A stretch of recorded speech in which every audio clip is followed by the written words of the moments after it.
fighting games, but combat sports esports had none. The ESFL changed everything. As always, I'm joined by Bruce Lee Rob. Also, tonight, a very, very special guest, the creative director of ESPORTS UFC 3. For the first time, combat sports had an official esports scene. Live broadcasts, commentary, fight cards, rankings, championships. I know the UFC isn't on right now, but guess what? The virtual octagon is here. And the community showed up. Hundreds of fight cards, thousands of competitors, a global audience tuning in to watch the fights. ESFL quickly established itself as the premier competitive league, and soon the league became part of the game itself. Official gear appeared inside the UFC game, allowing players to step into the virtual octagon wearing ESFL shorts. The league had arrived.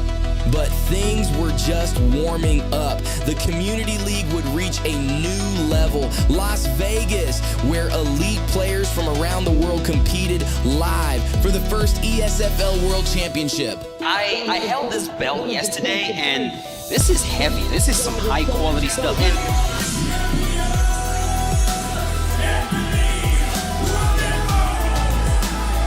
Well, the story continues on because the next chapter starts right now. From online forums to global broadcasts, from community tournaments to world-class competition, the best players in the world have fought for their place to be here. And now a new moment in ESFL history begins. London. The fighters are ready, the stage is set, and the world is watching. Live from the Virgin Media gamepad at the O2, you are watching ESFL Live, London.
had a stage. Sports titles, shooters, fighting games, but combat sports esports had none. The ESFL changed everything. As always, I'm joined by Bruce Lee Rob. Also, tonight, a very, very special guest, the creative director of EA Sports UFC 3. For the first time, combat sports had an official esports scene. Live broadcasts, commentary, fight cards, rankings, championships. I know the UFC isn't on right now, but guess what?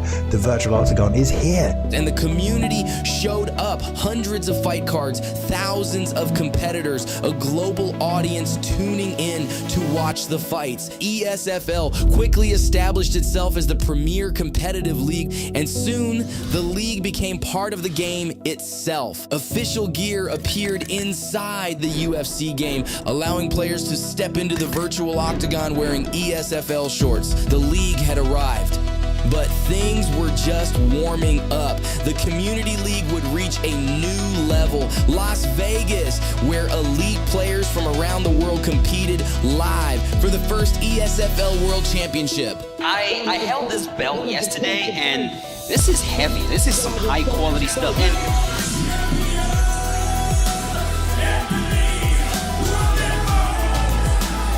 Well, the story continues on because the next chapter starts right now.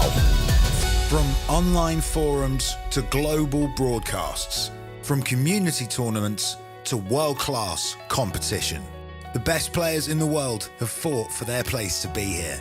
And now a new moment in ESFL history begins. London. The fighters are ready, the stage is set, and the world is watching. Live from the Virgin Media gamepad at the O2, you are watching ESFL Live London.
Hello, everybody out there around the world. We are back, and we are back in a big way. We got the Esports Fight League Exhibition 4. Wow, I barely got through that one. And we are joined by the #2 ranked player in the world on my competitive report, and that is Romero17. He is here to do some commentary. What's going on, man? How you doing? Are you excited?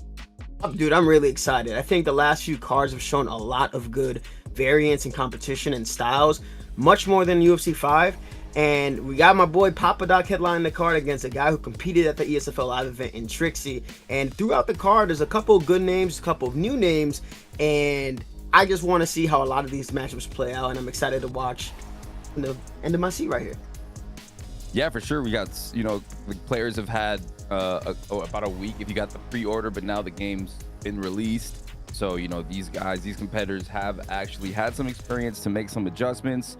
And we have such a stacked card here today, guys. All you guys on YouTube, everybody on Twitch, welcome. Hope you guys are ready for a jam-packed show. And just to remind everybody, make sure you go check out that YouTube, because you can get a lot of information on the Discord. You could join and see all of our past events. It is a beautiful thing over there if you want to get some history. But Romero, as we get into this card, we have so many good fighters. Are there any sleeper fights, any fights you're excited for, or are you just excited for the whole thing? I mean, the whole thing looks great, but I gotta shout out Dominicano and K1 Jod BJJ. I gotta shout out my boy, fellow Dominican. He's a black belt in jiu-jitsu. He loves the game. He's taking on Basic today, so I'm looking forward to see how well Jody does today. You know, I love guys that compete in real life and they also play the game, and watching to see how they translate however their thought processes into the game. We got Versastyle versus Joe Goldberg, aka Oath Kex. That's another sleeper matchup. Those guys love to bang. Payton versus Wordlife. These two guys. Payton, I'm pretty sure he's a former champion, right? He was former champion, or at least like a top 3 guy. He's beating guys like Ray Hand. He's beating guys like Dominican TJ. He's top 10 all time in events, and he's a pleasure to watch. Wordlife, he's had some pretty good upsets, and also he's beaten Payton's teammate Anza twice. So you can imagine that Payton's going to be looking to try and get some revenge over Wordlife. We got Spill making a long and lengthy return back against BK Crow. Cryoxis is taking on Mellow Coffee, who hosted the Mellow MMA card. Muay Thai Jesus versus Dirty Dave. The co-main event looks so freaking good. And then my boy Papa Doc taking on Trixie in the main event. Yeah, it's going to be an amazing card. We got Cryoxis, Mellows. We got some big names. I can't wait to see that main event. But yeah, if you guys want to get involved and get your shot to get in the Esports Fight League, go into the Discord. We got a little league. You know, we got the bot that you can sign up for, and sign up sheet is up there if you want to get involved in the Discord and join ESFL or just fight to try to compete your way to the top. We actually have our own MMR in development right now with our sweet Luber bot. So yeah, get involved, guys. But it looks like we might be ready, Romero, and those of you watching around the world, for this first fight. And Romero, I'll get you to break this one down. Looks like we have EK Declan taking on Cerberus in our first welterweight bout. So Declan, the good Scotsman himself, he's very, very solid. I've seen him play, you know, he has his highs and lows, but he's always been able to put it on the line and give the people a show that they want to see. He has a bit of a specialty towards like the lead uppercut combinations, especially if he's able to double set it up. He is, however, kind of weak when it comes to the ground game. And Cerberus, I don't know anything about Cerberus. Maybe I've seen him play before. Maybe this is a different alt account. We don't know if he's going to be a striker. We don't know if he's going to be a grappler, but he is locking in right here, and we're going to be in for a good show. Yes, we are. Okay, here we go. So it looks like Declan is in the red, Cerberus is in the blue, and the names are going to be hard to match up, but okay. How about these picks? Actually, I think Declan is in the blue corner. He's using Nate Diaz. That's EK Scotland is his name. Big J, I believe, is Cerberus. Going with, remember the name, Bilal Muhammad. Immediately, Scotland, Mr. Declan, is leading off the 1-2. Notice that lateral movement, and he's punishing every single time that Cerberus steps into range, Rob. That's right. Ooh, a big head kick there. Rocks EK Declan with Nate Diaz. He's trying to put that pressure on. Maybe gonna elect to go for a takedown here, but right now just using that boxing from Nate Diaz. And what do you think is the key as a Nate Diaz player going against a Bilal Muhammad, who does have that wrestling? So the good thing about Nate Diaz versus Bilal Muhammad is that even though he gets taken down here, Bilal Muhammad does not have too many submissions in the top position outside of the arm triangle and rear naked choke. Nate Diaz, however, has a lot of options off of his back. If he can get into the rubber guard position and stall out from there and set up some transitions, he'll be on for a good start. He should try to roll the full guard from here, but Bilal Muhammad's in a solid shot as he gets a full guard denial, Rob. Yeah, he's controlling him right now. And this position is kind of scary in this game. It's hard for me to defend. And that's with some big shots there, Romero. And he's going to feel those. A little head health being dwindled away as Cerberus on top controlling EK Declan. EK Declan trying his best to, you know, find his way out of here. But it's a full mount position. He's able to get up. Good news for EK Declan. Yeah, he uses the power transition to get up. I see that Nate Diaz has the Philly shell. I don't think he's supposed to have that, but he's back to working and popping the jab. Does a good job of getting up. Oh, and he punishes there, and now Cerberus is making a mistake. A lot of players, they disregard their head health on these trades and exchanges. Even though it's Nate Diaz and he doesn't have that much power, neither does Bilal Muhammad. And recovery is in the favor of Nate Diaz as Declan fires off a head kick. So he can try to steal this round back if he gets a rock. So you think it'd be a lot more intelligent for these players to let their head health fully develop or fully recharge after, you know, they're hit by some big shots before they engage again? It's usually better right there. You see, he's staying in the pocket, so he's taking some increased damage, and this game scores damage. A lot of times, people don't understand that as your head health gets lower, you're taking more damage to the long-term head health. And Cerberus, he's walking him down. He's no longer shooting. He should really look to shoot to set up his hands. But now, slowly but surely, there's a shot from Cerberus. It's almost like he's listening to the commentary, and he gets down EK Scotland. He's taking your pro level advice and on the ground now, but this time it's EK Declan trying to get back up, and he does a good job getting back up. And this is a position a lot of players struggle with when a player has their back, but I don't think Nate Diaz has too many good wrestling takedowns from that position. Nice little counter from Mr. Cerberus. I think it would have served him best to try to go for the rear naked choke. You really want to finish the round strong, especially in a close round. Bilal Muhammad does have a good head health advantage overall in the long term, but ever so slight. This is the end of the round, and what did I say? He stays in the pocket too long. Now, Declan, you already won the round, and he counters at the end of the round, so look at that. Huge mistake from Cerberus. Declan able to get 2 counters, gets a pull counter at the end of the round. The first one is countering, sitting down, planning and throwing his shots, and he's able to solidify that round, Rob. Yeah, and you called that earlier. You were like, hey, man, you got to get out of that pocket. You're taking too much damage. And then, you know, that's indicative of what just happened right there. Big J taking big shots. But, Romero, I have a question for you. Is the head health damage the most important factor, or is all the damage equal in the judges' criteria? I mean, it really depends on what your moveset is. Some guys have heavy shots, they have fast shots, efficient shots, and long shots, and the move level will determine the amount of damage you do on vulnerability. So if you're kicking legs with Nate Diaz, you're not going to do as much damage, even though that can still add up and score. But his 1s and 2s, his lead hooks and everything, they score really well. And if I'm Cerberus right now, you are lost. Oh, you've lost that first round in a big way. Declan gets another knockdown, and it's not looking good for Cerberus. That's right. Declan is starting to find his rhythm. He's flowing. Now he's on top. Stack our position. Romero, he's throwing some big bombs. But it is Cerberus able to relieve some of that pressure by slipping that straight shot. Back to the feet we go. All right, so here's the situation now for Cerberus. Remember what I said about Bilal Muhammad? He does not have too many submissions. Right now, the only way for Cerberus to really bring the round back in his favor, he's got to at least lock in 2 subs. Nate's submission defense is extremely high, and it can be very difficult to try to sub him, but you got to be able to try to put him in danger. Get 2 subs in, try to get some ground and pound down and mount. He's able to take him down. If I'm him, you go transition the mount right away. Don't let him rest. Gets a good solid denial, and he's back to work on top, but here we go back in the sprawl position. Here we go, and it's EK Declan maybe faking that bottom position. A lot of players like to do that. This one was denied there, but there's the submission. No, defends it. EK Declan on his flicking game, trying to grab that leg. And what is he doing here, Romero? Why does he keep grabbing that leg as Cerberus switched to his backside? Ooh, he's going to flatten him out. He's going for the undeniable into kind of to stop him from ripping on his body. Activates the flow state for Bilal Muhammad, but some good defense from Declan. Some damage lands here. Super important for Cerberus to really start to wear on him. That head health is getting extremely low. The block is getting pounded, and he dodges the elbow last second. Yeah, and now he's Cerberus starting to get to work in half guard. Oh, he's about to finish. Oh my goodness, that's unexpected. I guess the head health was low, huh? What happened right there, Romero? So, in that moment when he landed that damage in the mount, remember what I said about paying attention to your head health. Whenever my head health is that low, my P's and Q's are in posture up or my opponent going back to mount. He was able to posture. He saw the opportunity to keep firing those shots, and that cut resistance from Nate, the damage that he takes from those cuts, that 20% damage boost, made it really, really dang. And to think that first round started out so well, but hey, Cerberus made the adjustment. He takes the fight down to the ground, focuses on the ground and pound, and is able to get a nice comeback victory over EK Declan.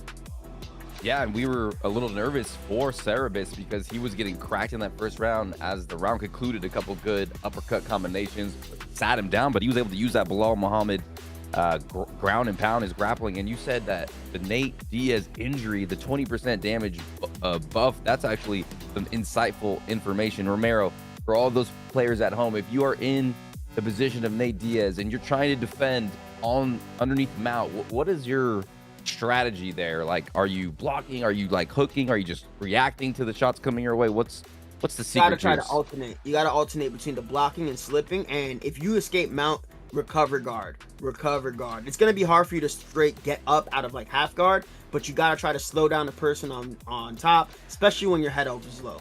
So there would have transitioned right away the full guard. Like, don't let him get a chance to work and posture back up, or at least try to get the denial. But hey, a great victory for Cerberus. Takes the fight down to the ground, gets the ground and pound off, doesn't need any subs, but I'm sure we'll see Declan back again. That was a great fight to kick off the card. And that's a huge win because Drake has been on fire in the scene, 2-0. He beat Yair. So Yair, Drake is up right now. Drake is up right now, brother. He's up, right? Yeah. Oh, my bad. Yeah, Declan. I got confused between the two. Sorry about that, ladies and gentlemen. Thank you, Romero. But yeah, that's our next fight coming up is a couple of studs. Drake UFC, who I just confused there. He is 2-0, and he's going to be fighting an unknown that's trying to prove himself, that worked his way up through the Discord, which you guys can all join in if you'd like to compete in the ESFL. But let's go ahead and get into this next middleweight fight here, Romero. Talk about these picks and talk about these players. I mean, everybody knows Senor Chama. Chama no Chama. And Chama has the Tiger Flow perk. And for some reason, you know, other fighters have this Tiger Flow perk, but they just don't hit the same with Alex. I mean, he has 100 punch power, level 5 hooks. And Alex Pereira captured his own animations for his game, went to the EA studio. Not only did he capture it, he also hit the heavy bag. Like, there was a dev taking kicks from Alex to capture his animation. So wow, the body hooks and hooks actually like are really hard to see. Adesanya works to be a good counter, but you know that 100 power is going to be looming in the background of his mind. The chin is a 96 for Alex. The chin, it's not the prime Adesanya. They didn't update his stats, so his chin's a 92 versus 100 power Alex. And Charlie's going to have the performance of his life if he's going to try to take out Mr. Chama, Alex Pereira. Yeah, Alex Pereira feels like a damn Russian tiger tank out there. He takes so much damage. He launches bombs. It's a German tiger tank. My bad. And Romero's like, what the heck? Here we go. A Brazilian one. But look to Drake. He's landing that calf kick. You see that nice little animation that Alex has. Nice, beautiful uppercut. But Charlie's doing a good job. If you're Adesanya, you don't want to back straight up. You want to keep circling. And he's doing a good job circling to the outside of Alex's lead leg. He's landing some good short counters. He's not getting too greedy. And Drake is hesitating a little bit here, Rob. Yeah, he's trying to find his rhythm. He's eating some kicks, and he's really giving Charlie some space to open up that nice little uppercut to the body as we have a little bit of some buffering here. But yeah, so talk about these Alex Pereira body shots, man. Why are they so sneaky? They land 3, and you're pretty much out of there. Yeah, those body shots, the way Alex throws them, he doesn't level change with them. The animation starts, it's super similar to like the head hook. So you can go, okay, he's going low, and then boom, he racks you up top. And right there, you see that sneaky lead hook from Alex. That's where it starts to build. You don't want to get backed up in the back line. Notice that Charlie, as he gets backed up, he stands his ground. He starts to fire back, and he is winning currently in the head off exchanges, but a nice head kick starts to build up the flow meter, and you guys know that flow meter for Alex, it starts to get dicey, brother. very dicey, and it's very scary to fight an Alex Pereira player because you feel like you're fighting so well, you're fighting perfect, and then one of those shots, an uppercut, a left hook, anything, and then it's like you're stunned, you're wobbled, and he's starting to get that momentum. Ooh, almost gets uppercutted off the counter there. Good awareness there. That head kick, oh, it's so sneaky because they removed that where you inputted a head kick in like the pocket where it turned into a body kick. Now guys can choose the optic, throw that head kick up close. Nice combination from Charlie. Charlie's on fire, Rob. He's on fire. He's flowing right now. He's taking that center. Nice elbow there. Combinations flying. He's winning the stamina advantage. You see another lead body kick. Drake trying to throw that beautiful calf kick that Alex Pereira possesses. And what is the difference between the calf kick and the full leg kick in this game? So the calf kick, it does less damage, but it can be a little bit sneakier to land. It takes a little bit less, or a little bit more to try to get a leg health event. If it gets checked, you know, you probably have to get checked about 4 to 5 times if you have a fighter with a good amount of leg health. The regular leg kick, it does a lot more damage, but those checks can be very punishing, so you really got to sneak those in. If you guys haven't used Aldo in bantamweight, he has the best leg kicks. They got his animations from his fight against Ayman Zahabi. Little fun fact there. But a good round for Charlie. He's up in both body and head health. And Drake is throwing up that head kick, trying to catch it. It lands. 4 seconds left. Charlie does not need to stay in that pocket, but he counters beautifully. That first round goes to Charlie. Beautiful stuff by Charlie, standing his ground, throwing good combinations, not taking too much damage from Alex Pereira. And what do you think does Alex Pereira need to do here, Romero? What does he need to do to get this fight back in his favor? He needs to establish a double threat. There's a lot of slips right there. Immediately, as I say, a slip counter attempt. Alex's weapon, those left hooks, it's set up by his lower body attacks. There's a lead body kick that sets up the upper body attack.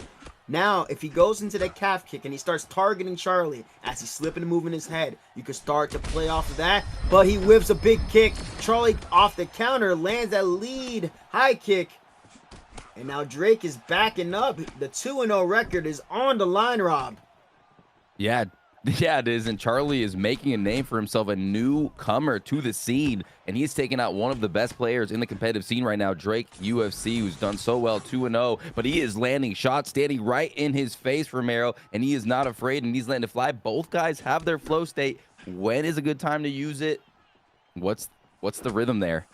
So Alex, I mean, that buff to those body hooks, it can change the fight right now. We saw that happen. Ooh, the damage. We saw that happen with Suave Jamie versus EK Warrior. Jamie was on fire, and EK Warrior popped that flow state with Ilia Topuria. Changed the whole dynamic of the fight. So if I'm Drake UFC, if I can get him behind that black line, I'm going to pop the flow state there. Conversely, the Spectre perk for Israel Adesanya buffs your head movement counters. So it can work to try to pull counter, attack the body. So whoever pops who's first, I think they're just waiting to see who activates theirs first. This is a good round so far, though, for Charlie still. I mean, both of these guys, Drake has been kind of came onto the scene around the end phase of UFC 5. Charlie, I don't know if he played UFC 5, but he can jab, uppercut, hook. Oh my lord, I think Charlie's been around longer than he lets on. And there's the flow state pop. But look, the heavy shots of Alex are taxing his stamina. And it's not looking too good, Rob. Oh, big shot, bang, drops down Drake. Drake now has a recovery. This is sort of a new animation in the game, but on top, this is so hard to stop. This position, it could be all over. Charlie finishes him, bang, bang, bang, and it's all over. Charlie takes out the dangerous Drake UFC here in his debut. Romero, are you impressed? I am. That's a lot of poise for your debut. I mean, I gotta see. I'm pretty sure this guy may have competed in somewhere else. Maybe he's been in the feeder league or something, because that type of poise, that type of composure, is super, super clean. Did some beautiful work with Adesanya, especially once he got to the fence. Lands that uppercut, lands that shot right when they're by the fence, and unable to initiate the Granby roll with Alex on the side. And yeah, man, Charlie, wonderful performance. I'm sure Drake will be back with a vengeance in his next ESFL fight. But tonight, the night goes to Charlie. Yes, Charlie gets his win, and you can tell he's put a lot of work in there. His ESFL jitters were handled valiantly. He didn't look nervous at all. He was out there, and he was letting it fly, standing his ground against a dangerous Drake's Alex Pereira. But there you go, guys. Number 2 in the books. And hope you guys are having a good time, because I know I am. We're getting some good information. We're learning on the job with Romero here, an expert in the game. But as we cruise through this card, we're going to go ahead and go to fight number 3. And that is going to be the dangerous, the one and only, the Kezza versus another player who is making his debut tonight. So can he do the same thing that Charlie did? We're about to find out as we get into that fight in the welterweight division. Romero, let's talk about these picks and let's talk about these fighters. I mean, Kezza, a bit of a troll in the ESFL Discord, but don't be fooled. That man likes to be a patient pressure striker. He has a good finishing win rate, you know, alternated wins and losses, but he has some pretty good wins, especially his win over Leaks in B129. But I'm trying to see, is he going Makhachev? Is he Makhachev? The kickboxer going Makhachev. Interesting. And the other individual, Night Slayer, I don't know too much about him. You know, he's a debutant. So we're going to see if he's going to be able to pull off what would be considered an upset, Rob. Let's check it out.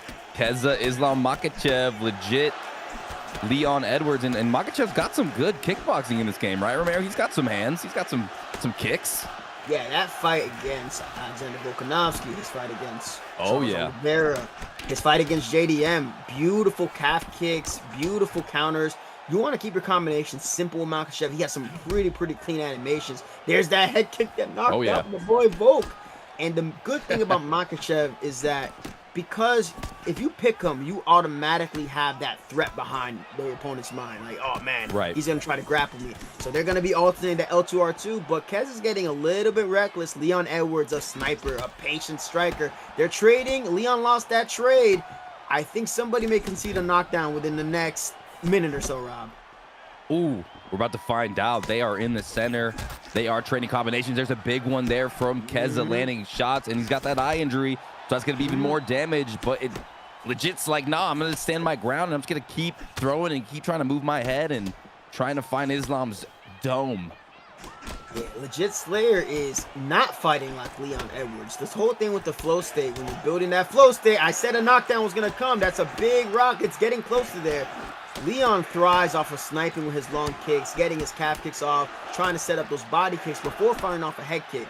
And he's doing the exact opposite of that. He's taking turns, going knockdown for going strike for strike with Kezza, and that's not the way to move Leon Edwards. Is now he takes a comfortable lead in the first round as he gets another rock. And what did I say? Within the minute, a knockdown. You are predicting everything in this card. Have you already seen this event? Are you in a different multiverse, Romero? But right now, it's just Kezza just on fire, ladies and gentlemen. He's already connected. He's rocked him. And for some reason, legit is just deciding to stand right inside of his pocket and box with him with Leon Rocky Edwards. And he's getting smoked right now. Yeah, this is a common mistake. I've mentioned it in my counter-striking video where players, they feel like they got to get one back every single time they get hit. And that's just not the strategy with Leon. It would serve him to not focus on trying to get the round back. Rather, you want to focus on changing the narrative. Look, he's already going to have that full-on confidence. Circle, save your health. Kezza almost overthrew, would have given legit Slayer an opportunity, but take your time. You got a minute left. Get a little bit of damage off. Should have backed up, and yeah. Down he goes, and that's a first-round finish for Kezza. Huge with Islam Makhachev just let his hands fly, and yeah, as you talked about, Romero, it's so important in this game, especially in UFC 6, to really fight like your fighter fights in real life. Not only to get those flow boosts, but you got the moves and the perks and everything situated in your favor. But he just decided to go out there and box, and he paid the ultimate price. Kezza made him pay with Islam Makhachev. What a fight, Romero. What a fight. Yeah, the patience was there in the pocket. It wasn't, sometimes people confuse patience with passivity. He was pressured. He threw a couple shots. He made a read on what his opponent was doing. Kept landing. Noticed that he kept winning those trades. And so he's like, I don't even have to really wrestle this guy. He's already thinking that I'm wrestling. And he's able to get the knockdown. Legit Slayer, ESFL debut. It's understandable to have the jitters, but he can go back in the lab, take a little bit of work, maybe watch some Leon Edwards film, and then really try to channel that the next time he tries to use him. Thick analysts. I love having you here, Romero, because you just teach me. I'm sure you're teaching everybody as we go. It's almost like we're watching one of your YouTube videos, but it's live. An amazing opportunity here for all of us. But Yeah, I mean, this next fight is a delay. We were going to go to Basic versus Jody, but we're going to be skipping over, guys, to EK Goat versus EK Kappa. So looks like EK versus Goat, EK. the Burger King Goat. Have you heard? Have you heard of these two? You got the EK camp as well. BK versus EK. Is there some rivalry there? BK versus Burger King versus the Elite Kings. Okay. So is there some beef there? I don't know. They might be. A little sauce right there. Goat of MMA. He was known as a UFC 5 ranked demon. Like, he can pull out wins against guys like myself and go 10-9, but he can also lose against guys like, some random dude on ranked championships. Those ranked demons, they can be really tough if they catch you off guard. They all have like a preset type of tendency to throw specific shots. But UFC 5 was more gaming meta heavy. In UFC 6, it's proven that's not always going to be the case. He's trying to rebound off of a loss against Mellow Coffee. And EK trying to, start off with some good wins, maybe trying to avenge that first fight loss for EK Declan. And we get off with PK versus EK Capalot, probably a fan of Polo G against Goat of MMA. And right away, you're seeing Capalot grabbing that leg. And this is a different Leon Edwards. We'll see how Goat decides to fight him. Already using that lead body kick, and that is very dangerous in UFC 6, huh, Romero? Yeah, I'm already liking the change. Like, smart players that can play both a gaming meta and understand consequences with certain metas. He's understanding, hey, Leon Edwards has a level 4 lead body kick. Let me fight that off, but a nice counter from Mr. Capalot. Catches that kick again. He's going to start gaining a lot of damage off the block. Capalot's finding some really, really quality meta combinations off the lead hook. Body upper, tries to shoot with Leon, and that's not a good sign if you got Go to MMA shooting with Leon, Rob. Yeah, well, it's maybe you can enlighten us and everybody around the world, Romero. What do you do when you fight against a dangerous Conor McGregor? Because it seems like his power, his speed, his accuracy is almost a little overwhelming for a lot of us as Goat lands a beautiful kick. Much like before, you don't trade with him, you try to time him. If you're trying to trade speed for speed, especially while he has 100 power, because for some reason, EA Sports decided to make the welterweight version of Conor the prime version that should be in lightweights, and it shouldn't. This one has 100 power, so you still got to be very, very careful. But I think Goat of MMA, he understands the role that he's playing. Rocky Edwards, not necessarily the best puncher, but he's a sniper. Nice pull counter, though, from Capalot. Has to get off the fence, fire back some offense. Beautiful parry from Goat of MMA to avoid the damage, but now some offset tempo shots. Tries to shot. I don't know if Leon Edwards has the turn that he's looking for there, Rob, because he's getting punished with those knees, and I hate that position. He really is, and it looks like Capalot has taken control of the octagon, and he's doing a lot of, there it was, but no, the deny. Capalot's got his takedown defense on point right now. And how devastating are these knees in the clinch when he defends? I mean, it's not a position that happens often in real life in the first place, so it shouldn't be so prevalent, but those knees, they build up over time. And an issue there that I just noticed, I don't think anybody else just noticed. He defended that takedown, didn't lose any stamina, but Goat of MMA just gets rocked, caught with his short-term stamina low, and he is now put in a precarious position. Leon Edwards does not have too many submissions. Leon Edwards does not have crazy punch power. He's going to have to pull one out the fire and land that big. He's going to have to land something big, because losing the lead to Conor McGregor on UFC 6, no bueno, Rob. Yeah, no bueno at all. I'm sure we've all been there before, and Capalot is in cruise control. He is on fire. He's feeling himself, and he has come prepared against Goat of MMA. And like you said, he can beat the best players in the world, but sometimes maybe his performances aren't always on point. And right now, he's got a dangerous Conor in front of him, cutting off the cage. He's right in front of him, throwing heat. There's that lead hook. He's trying his best to keep him off, but it just seems like he can't get this guy off of him. Yeah, and that's the difference between ranked championships. You can be on the floor for like a good hours of the day. A ghost hit just landed there. That head kick should not have landed. But it's one thing competing in ranked championships. It's another thing competing when the lights are on. So huge round for Mr. Capalot. I might call him Polo G. I think he's a fan of Polo G, that name Capalot. But Goat of MMA has to establish something now. He has to stab with some front kicks. He needs to stab with some short shots. He has to evade. He doesn't have to counter every single time. There's a nice stabbing lead body front kick. So back to that strategy. Get back to circling. Throws a body kick in the pocket, and he's not watching his head off. I think there's a bit of panic there, Rob. It looks like it. And finally, maybe that panic can be alleviated. Gets the takedown. He needs to hold him here. Interesting position. What happened there, Romero? that up transition. So essentially what Goat of MMA tried to do was transition in the middle of that sprawl transition. And that what that's going to do is, if you have necessary wrestling levels and a good stamina advantage, you might be able to win that and cut on over the mount. Unfortunately, that wasn't the case for Mr. Leon Edwards here. And Conor McGregor gets the side control reversal, catches him off guard. And look, Capalot is not going to just, I'll just get back up to the feet. He's like, you know what? I'll get some control time. I'll land some shots here. Conor McGregor has some good ground and pound shots, because you know when he knocks somebody down and he follow up, they go out. And he goes into mount, Rob. Uh-oh, here comes the double barrel shotgun bombs that you were talking about. And this is the new seated cage position that a lot of players are trying to figure out. You can't deny here, and he does get the deny on that up. It looked like, no, it was from the bottom. Beautiful stuff. That's nice. He gets the whizzer, and he's able to get the reversal and press him up. So every player that's remotely competitive, they all tend to go up for that sprawl transition in the middle. The reason why that transition is fast is because the guy on bottom is coming up with an underhook, but he's not trying to follow through with the actual wrestling reversal. You know, he's not trying to actually flip him over to full guard. Right. He's not trying to get over and, you know, knee tap him and take him over. What it would serve Goat of MMA to do really well, you know he's going for it. Leon Edwards has a darts. L2, R2 and up sets up a sub counter. You get that sub counter, that changes the narrative, but he gets on over the mount, Rob. Here we go. Finally, Goat of MMA starting to chip away back into this fight. Maybe is he going to get that arm triangle? No, he doesn't.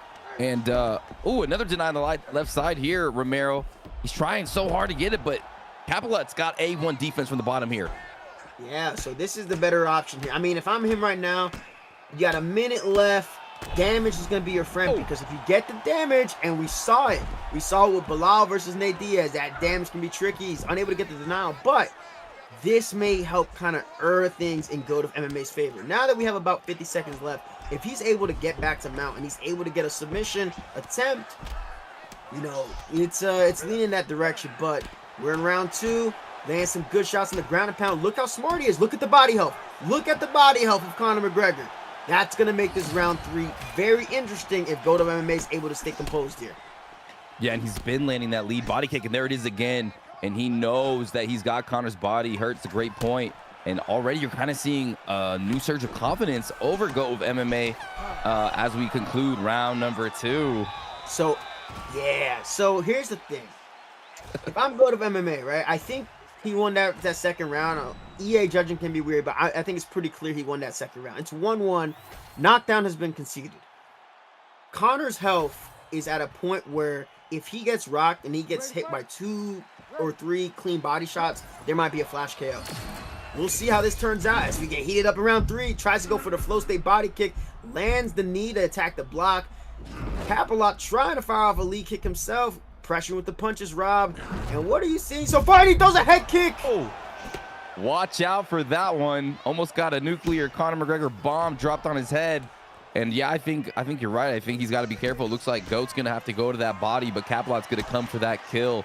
But I think Goat does have enough head health to stay, you know, pretty safe here. This is a great fight between 2 hungry competitors, and I cannot wait. And Conor McGregor, what is his flow state? Is it the left hand? Is it the straight? What does he pack? Do you know? Yeah, his flow state is the stinger. So straight punches deal more damage, and they're better at causing health events. It's a 30% boost to damage if you have that flow state. So his cross is level 5. It's a heavy cross. If you land a slip counter in his flow state, more likely than not, they may be going to sleep. 100%. It's like the NyQuil shot. But right now it's Kappa. Ooh, they're exchanging. Left hook. Oh, Goat's starting to flow a little bit here. Yeah, but the thing is, if you notice, the stamina drain. Oh, the block counter opportunity there. The stamina drain when you're trying to pull on pull, it's a lot more than it was on 4 and 5. Tries to shoot a takedown. He's doing too much of, all right, I'm striking, then I'm wrestling. He's not blending it together, and that's why Capalot's getting off these shots. And he's not able to get the turn, and this is not good for Goat of MMA. He needs to get damage off right now. I think it's a little bit too late for the wrestling, because I think Capalot's going to end up taking this round with the way it's going tit for tat. There's a clinch attempt now, Rob. Try to grab that clinch. He's trying to figure out how to keep Camelot off him.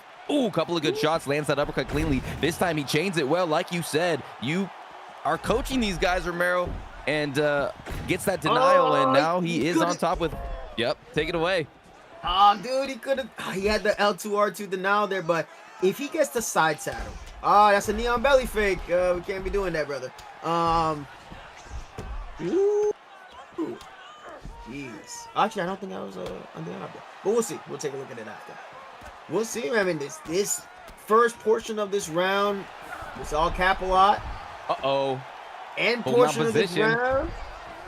Ooh, is he gonna deny? Get an escape.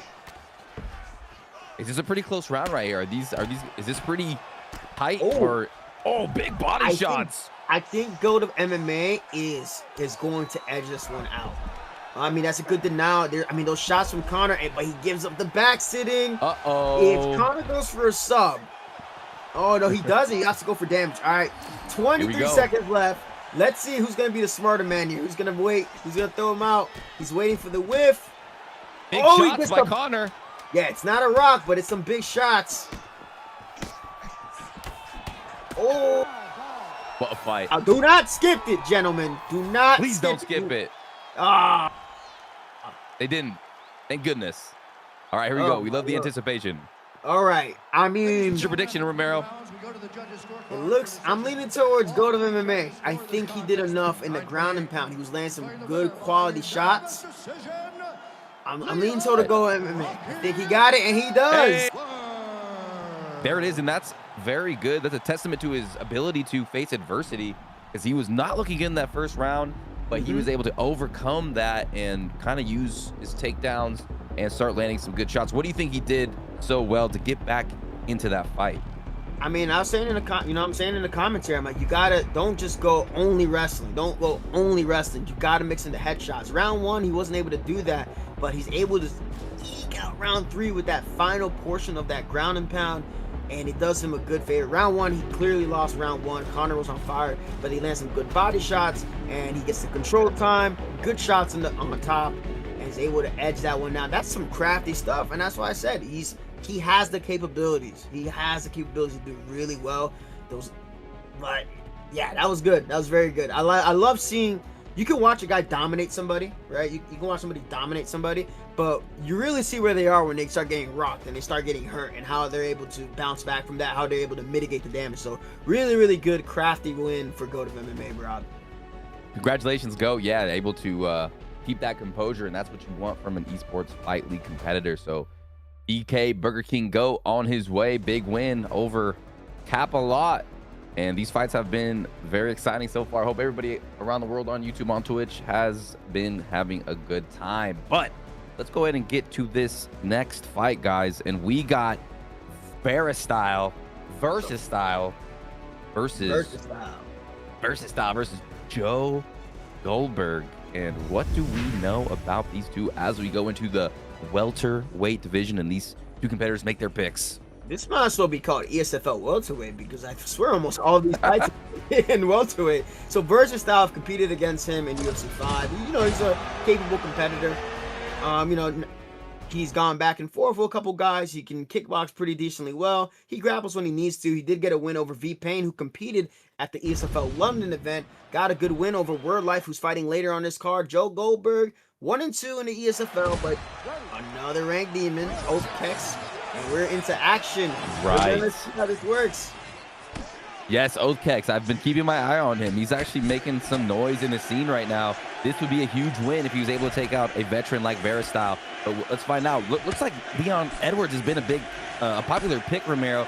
But I haven't seen too many George St. Pierre's tonight, so I'm excited to see how this one goes.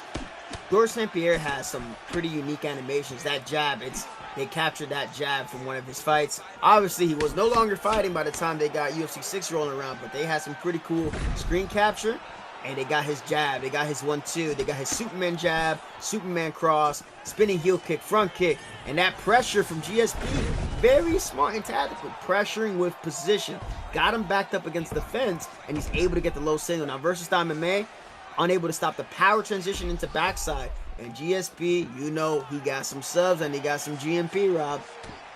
Definitely, and he's got some sweet wrestling, and he's going to be a pain in Versatile's side if he cannot keep him off. But right now, backside position, just laying those knees, goes for that rear naked choke. The arm is in the wrong position there, but still gets it. And this is danger zone for Versatile, and he gets the denial. That's not good, Versastyle. That's not good, brother. But he gets a denial here. The GA's there. Look, and this, the best option here, if you're the guy in Versastyle position, you are better off trying to race them trying to go to the armbar, rear naked choke. Oathkex doesn't go for it. Let's see if there's a little bit of buffering. But let's Which way would you race, Romero? Let us know on the inside scoop. Well, I mean, if you watch my match versus Zayev, I was able to hit a Granby roll to get a nice little comeback when I got knocked out by the ghost punch. That position, it's very, very tough. You kind of have to move in the direction of the punch to hit that roll. But Oathkex doing a great job of doing the GSP strat. He's like praying a little bit. He's not really conceding too much position. He's getting that GA built up. He gets to the posture. Versastyle cannot be inactive off of his back. If you're just inactive and you're hoping for the ref to save you, it's not going to help you. And just as I say that, he gets active. He takes a chance, and he's able to give himself a fight back. A chance back in this fight, excuse me. Trying to land some damage, Rob. Yeah, clean get up by Versastyle. That's what you want to see from a player underneath the heavy. Oh, and a couple good shots by Versastyle, starting to unload a little bit. Nice calf kick as well. A little bit of damage on Oathkex. You got to think that Oathkex is going to be looking for that takedown again. He's just standing his ground, putting that pressure like you said. But how important is it, or what's the damage when you're taking leg damage? Like, what's the negatives? Are you gonna, is your takedowns going to be a little bit less? Is your power, your speed? Yeah, so takedowns will be a little bit harder to get as he rolls out and dude, what am I, Nostradamus today? Yes, you are. That was unnecessary. That was really unnecessary. You did not need that spin. You know, you can affect their footwork a bit. If they already have a high footwork stat, it's not going to do anything too crazy. But nice work. I could have went to the body instead. So close-ish round. But yeah, for the leg kicks, Leon Edwards has a good calf kick. He neutralized Colby Covington extremely well, circling, chopping at the lead leg, as we into a loading screen at the moment. But it really, really depends. I think GSP may have edged it with some of that ground and pound, but there's a good sign for Versastyle if he's able to get back on that leg, keep affecting that GA, and dropping the power of GSP, Rob. Yeah, 100%. Let's see if he's able to stay on his feet in this second round, guys. And right now it's just, both guys just back and forth. They're in and out with their footwork. There's the exchange, though. He lets it go. Then the spear takedown. That's Romero-esque right there. Dude, that was well timed. And that's where, in real life, you throw those kicks from too up close or you throw them with no setup, you are leaving yourself susceptible to getting smacked on the jaw.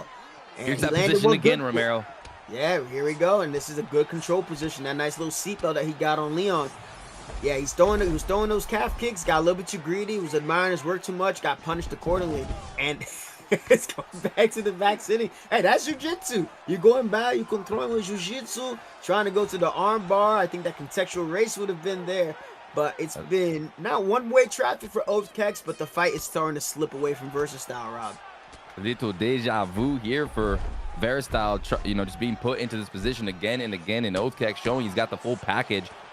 Postured up, trying to land some shots. He was able to deny it the first time, but this time Versastyle able to get back up, and this is where he needs to break free from GSP. Let's see if he can do it. Nice. Okay, and he does. So back to short shots. You don't want to overextend against the grappler because those takedowns will open up. Ooh, gets a good uppercut. Starts to rack up the damage. I would go body. Oh, but he gets a pull counter because Oathkex overthrows. Takes the opportunity. And now we have the fight. Direction changer tries to go for a parry. Misreads. Gets nailed to the body. Versastyle needs to stay calm and composed. You do not have to overthrow. You have already won the round with a knockdown. So be aware that now the onus is on GSP. He has to get you down. He has to do something. Now if he takes you down, unless he gets some good ground and pound off, that's not going to be enough to win the round. Let's see if Versatile can stay patient with 1:37 on the clock. Oath desperate for some sort of rock. Another beautiful combo ended with the lead uppercut for Versatile. Starting to feel himself, starting to be in rhythm in this round number 2. Another shot lands. Blood starting to come out of the face of GSP. And it looks like it's going in Versastile's favor. Big shots, Romero.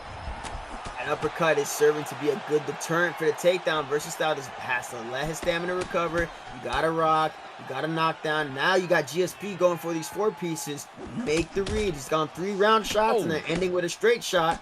Don't have to go trade for trade. Understand you're at the advantage. Fakes the takedown, goes for an elbow. Sneaky work from Versastyle with Leon Edwards, who has some pretty high level elbows. That forward double hook. Nice parry from Oath Kex. I think there's a bit of panic on Versastyle's end. Like, dude, you won the round. You don't have to, you don't gotta lunge all over. Just get that block up and land your shots. But we're in for a fight heading into round 3, Rob. And a takedown from Leon Edwards catches GSP off guard. Well done. Like Leon versus Usman, caught him off guard. Nice. Great work by Versatile. But that pressure in round 2 from Oath, I mean, he was just standing in his face, holding that left stick towards him, or that right stick towards him, and he was just there. But you think Versatile should have used that footwork, should have got out of there, maybe some R1 pivots. He was just kind of allowing him to stand right from him and trade. But in round number 2, here we go. It is Versatile getting taken down right off the bat, and that's not what you want to do against GSP.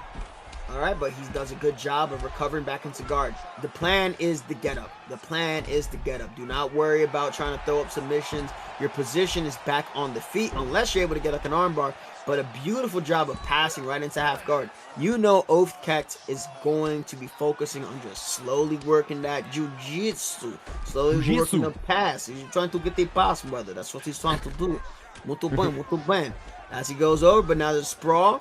Now, I believe GSP does have the guillotine counter, L2, R2, and up if he tries to go up. And that's not a good sign. Goes to backside, conceding to the wrestler. And just when you think Versastyle was having a good time, getting back into the fight, Oath Kex, you know, puts his feet up on the table. And he's like, all right, hold on. Let me get that brother to slow down. You're not going to land that damage on me for free. He's got his coffee. His feet's up on the table. He's feeling pretty comfortable in this 3rd round. On the backside position. Can he get this to 9? No. Versatile again able to get up. Can he break free? He's going to drag him down with the turn, and he's unable to deny it, Romero. Yeah, so he's been using the power transitions to get up. And that's now taxing his long-term stamina. That's why he's having a hard time denying. I can tell because of the way the short-term stamina is draining. And yeah, he's been put here all night. Honestly, it's good work. It's a lot of discipline from Mr. Oath Kex, but he gets a reversal. Now, if you're on top, do not rush the posture because he will deny it. He muscles modifies out good. 2 minutes left for Versastyle. 2 minutes left to land damage on the feet and try to make sure that he can get this fight because we had some draws in that first exhibition card. This is round 1, Oath Kex. Round 2, Versastyle. Round 3, 2 minutes left. Is he going to be able to get any striking off to offset that beautiful grappling work that Oath Kex had done? Head kick. Elbow counter. What an elbow counter. He's got his flow state too, Romero, but he's not really using it. Taking a couple shots. That 1-2 he took from Oath Kex. And these guys are trying to figure out a way. Bang, bang. There's Oath Kex landing some good shots. And Leon Edwards moving his head all over the place. Yeah. Yeah, he kind of panicked. He overthrew, much like he did. He's gonna get taken down again. It looks like Oath Kex might be taking this round here, Romero, with that takedown, with that damage, and he gets a denial here. Yeah, with that stamina lead on top of GSP, and dude, he should have popped his flow state, man, because you got one last round to go. He's just gonna work the clock. And I'd be very, very surprised. Oh, but he gets a reversal. Ooh. He gets a reversal. Is Oath Kex gonna get up? Oh, there's the flow stick. Let's see what he does. No. Oh my God. Watch out. Oh, just too far. Desperation flow state there. I think we got a clear winner. I think Oath Kex is done.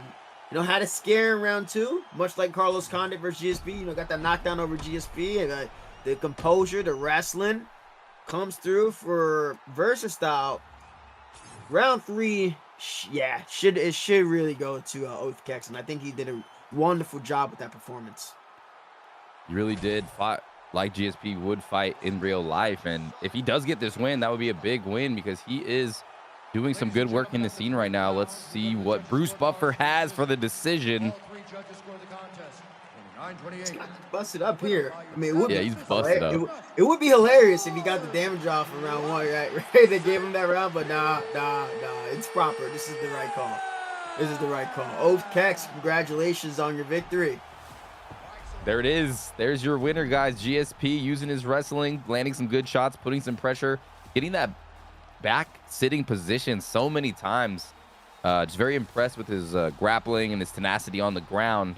Beats a very dangerous versatile MMA. And what a fight. What a performance. Did you enjoy that one, Romero?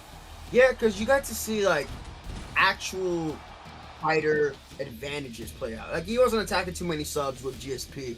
He wasn't really, he was, hey, you know what? I'm GSP. I won't control you. You overshoot, I take you down. That's it, simple. But Leon, so close to pulling that fight off. He got a little bit too eager. He was rushing. And that's what got him stunned, and that's what hurt him. If he goes back and watches the tape, he'll see what I'm talking about.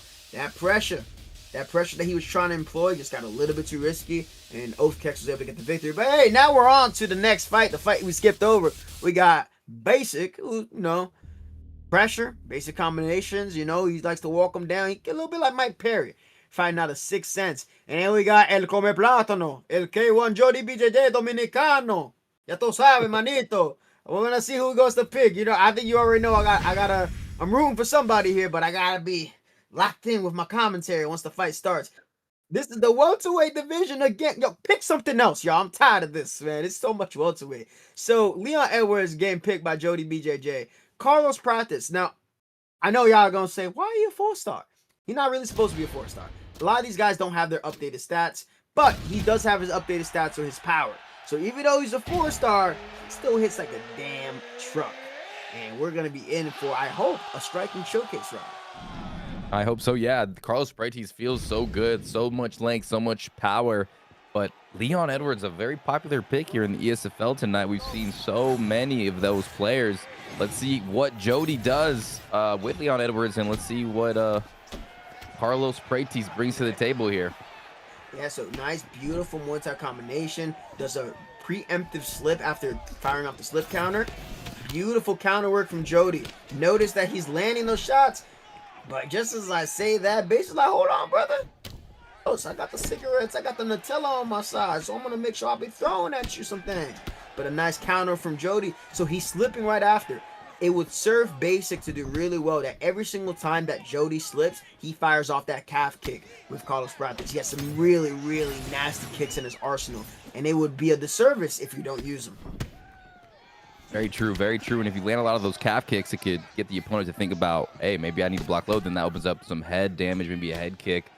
Basic throwing that body kick, but he gets caught. Now Jody landing some good shots. Ooh, landing some calf kicks of his own.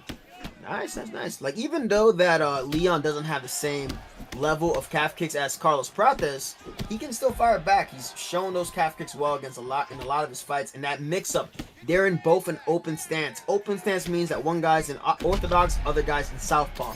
That opens up, you know, the cross rear head kick or cross rear body kick for both gentlemen. More so, you know, and for the guy in southpaw, they get added liver vulnerability against the person who is in orthodox. If he lands it, a beautiful rear body kick, just as I say that from Jod BJJ, but Basic is showing he's no slouch. He's starting to find his way back into that fight, getting away from those ESFL jitters, Rob. Definitely. He's taking the center of the octagon. He lands a nice little body hook there. He's feinting. He's thinking. He's not, you know, stuttering too much. He's flowing pretty nicely here. Jody trying to find some sort of rhythm as he eats a beautiful head kick from Basic. Basic looks pretty good here. Yeah, in the beginning of the round, Jody was doing a good job on some shots. Basic is now opting to go, all right, let me just go for my heavy shots as opposed to trying to go speed for speed against Leon. But Prates, he doesn't have the speed. He just has to have the combo recognition. A beautiful combination from Jody. These are some nice mix-ups, Rob. Yeah, that was beautiful. I was like a body kick. That was a good little combination. And that's when you see the high-level players really flowing. We saw Nas doing that, just so many different kickboxing combinations. It feels like you could string so many more combinations this year together. Yeah, I think they kind of released, they didn't fully release like that cap on certain combinations, but they definitely opened up more windows of opportunity for sure. Beautiful backstep counter from Jody to land that cross, but now both men are firing body kicks, and you know, it kind of gets into that situation. You know, one guy throwing a body kick, other guy throwing a body kick. Nice calf kick from Carlos Prates. Stamina, slight advantage for Jody. Head health advantage definitely in the favor of Jody, but the lead leg of Jody is getting down. And as the round comes to a close, let's see if anything happens. No, nothing happens. I'm leaning towards Jody, but Basic is a live dog. Yeah, this is very close. Hard to score. As you see the replays, those body kicks, both guys were just kicking the crap out of each other again and again. No submission, no takedowns, no wrestling. It's just a kickboxing delight here in the esports fight league. They're showing respect to each other. It's obviously close. Let's see how they adjust in round number 2, Romero. Yeah, I think the body kicks are working. Stick to those body kicks. You don't have to start off right away with a head kick if you plan on it. But I think those body kicks go off tempo. Catch them in the half beat. 1-2 lands. Don't have to stay in the pocket. Beautiful slip from Jody. Body kick lands once again. He keeps firing off those body kicks. But a little mistake there. Tries to move with the slip. Gets nailed to the body. And I can see the body health is... well, it was in favor of Basic, but he lands a beautiful body teeth to kind of drop it just a tad bit. Calf kick attempt misses. Nice lead hook. Get that calf kick. Ooh, Teepin. Yep, Teepin gained that space. If I'm Practice right now, I'm going to try to throw some more rounded shots. Jody is slipping a lot. There's the back step, and you'd want to mix in those round shots to the head and attacking the body and catching him vulnerability, because now the head health is really, really not favoring Mr. Carlos Practice. No, it's not, and I'm loving Jody's mix-ups here. He's doing a great job. He's finding that head. There's the takedown. Oh, he picks him up. He's gonna slam him. Boom! On the floor. That hurts the body a little bit right there. That's it. That's good. I like to see that. Okay, está bueno, papi. All right. Gets a takedown. Remember, Leon Edwards, he got some takedowns in his back pocket. And it's just smart, you know. On the feet with Carlos, we saw it. Leon was taking down Carlos in that round 1, and when he got away from that in the real-life fight, the knockout happened. You don't want to get knocked out by Carlos Practice. That man hits hard. And so, working like with the MMA mind, he's making sure, look, I'm going to make sure I secure this round. Round 1, kind of close, more likely in his favor. But for round 2, getting that wrestling off as a transition hangs. Practice is now in the bottom and mount, Rob. And yeah, Jody's looking on point, landing vicious body shots. Basic able to slip one of those, but the head health is not looking good. He's like, please get off me. Tries to go up, but Jody is not having any of it. He's like, no, sorry, I'm going to go to that arm triangle. But no, they're just trying so hard to fight each other off. But nope, on top still. Jody in control. Beautiful control. Notice he didn't overthrow with the shots in the ground and pound. He doesn't need to. You got the control time. You already got a couple shots off. This round is essentially his if he's able to maintain his top control. Now, in previous iterations of the game, there was no control time for whatever reason given to the top person. The control time, I think, might have been given to the bottom person, or there was just no control time whatsoever. But now there's control time for the guy on top the way it should be. Oh, but he gets a denial. Goes for the guillotine, Rob. The Carlos Prates guillotine. Is he in trouble here? No. Races right through it. Good work by Jody. It was a denial. He tried to be sneaky. I saw what he was trying to do. He goes for mount, trying to get it the last second, maybe thinking Jody was going to try to deny the guillotine. But Jody, crafty jiu-jitsu, black belt in real life. He sees transitional hook. That's it, man. He gets on top. And he's landing some good shots here, but Basic catches that one, and that's able to roll him back over as we conclude round number 2. Jody had a huge round right there, Romero. I know you must be a little excited about that one. Man, where my Dominican flag at, bro? I'm gonna start waving that thing around. So I think Jody is gonna be up 2. Basic is likely gonna have to go for broke. I think whether you get knocked out or you lose a decision. If you lose a decision, then you put your best effort forward. Or if you stop Jody from finishing you in some couple close exchanges, you can walk away with that with your head high. What's not going to work is if you let Jody take you down again and he's able to control you, smother you, and really sap that fight away. So I think he's down 2 rounds. Is he going to be able to pull off the upset? We're going to find out right now. Yeah, and I would rather have nobody else than Carlos Prates with that power. Bang, there it is. Jody in some trouble. He's wobbling here, but he's going to go ahead and grab the clinch. I got to stop talking. There. I got to stop talking. Good. Keep talking. I'm gonna say this curse, you know that He's like, no. Are you rooting for someone here? I can't tell, Romero. No, I'm just kidding. Okay, on top, Jody. Yeah. But Carlos Prates, got a nice rock, but 4 minutes left in the round. performance left in the round.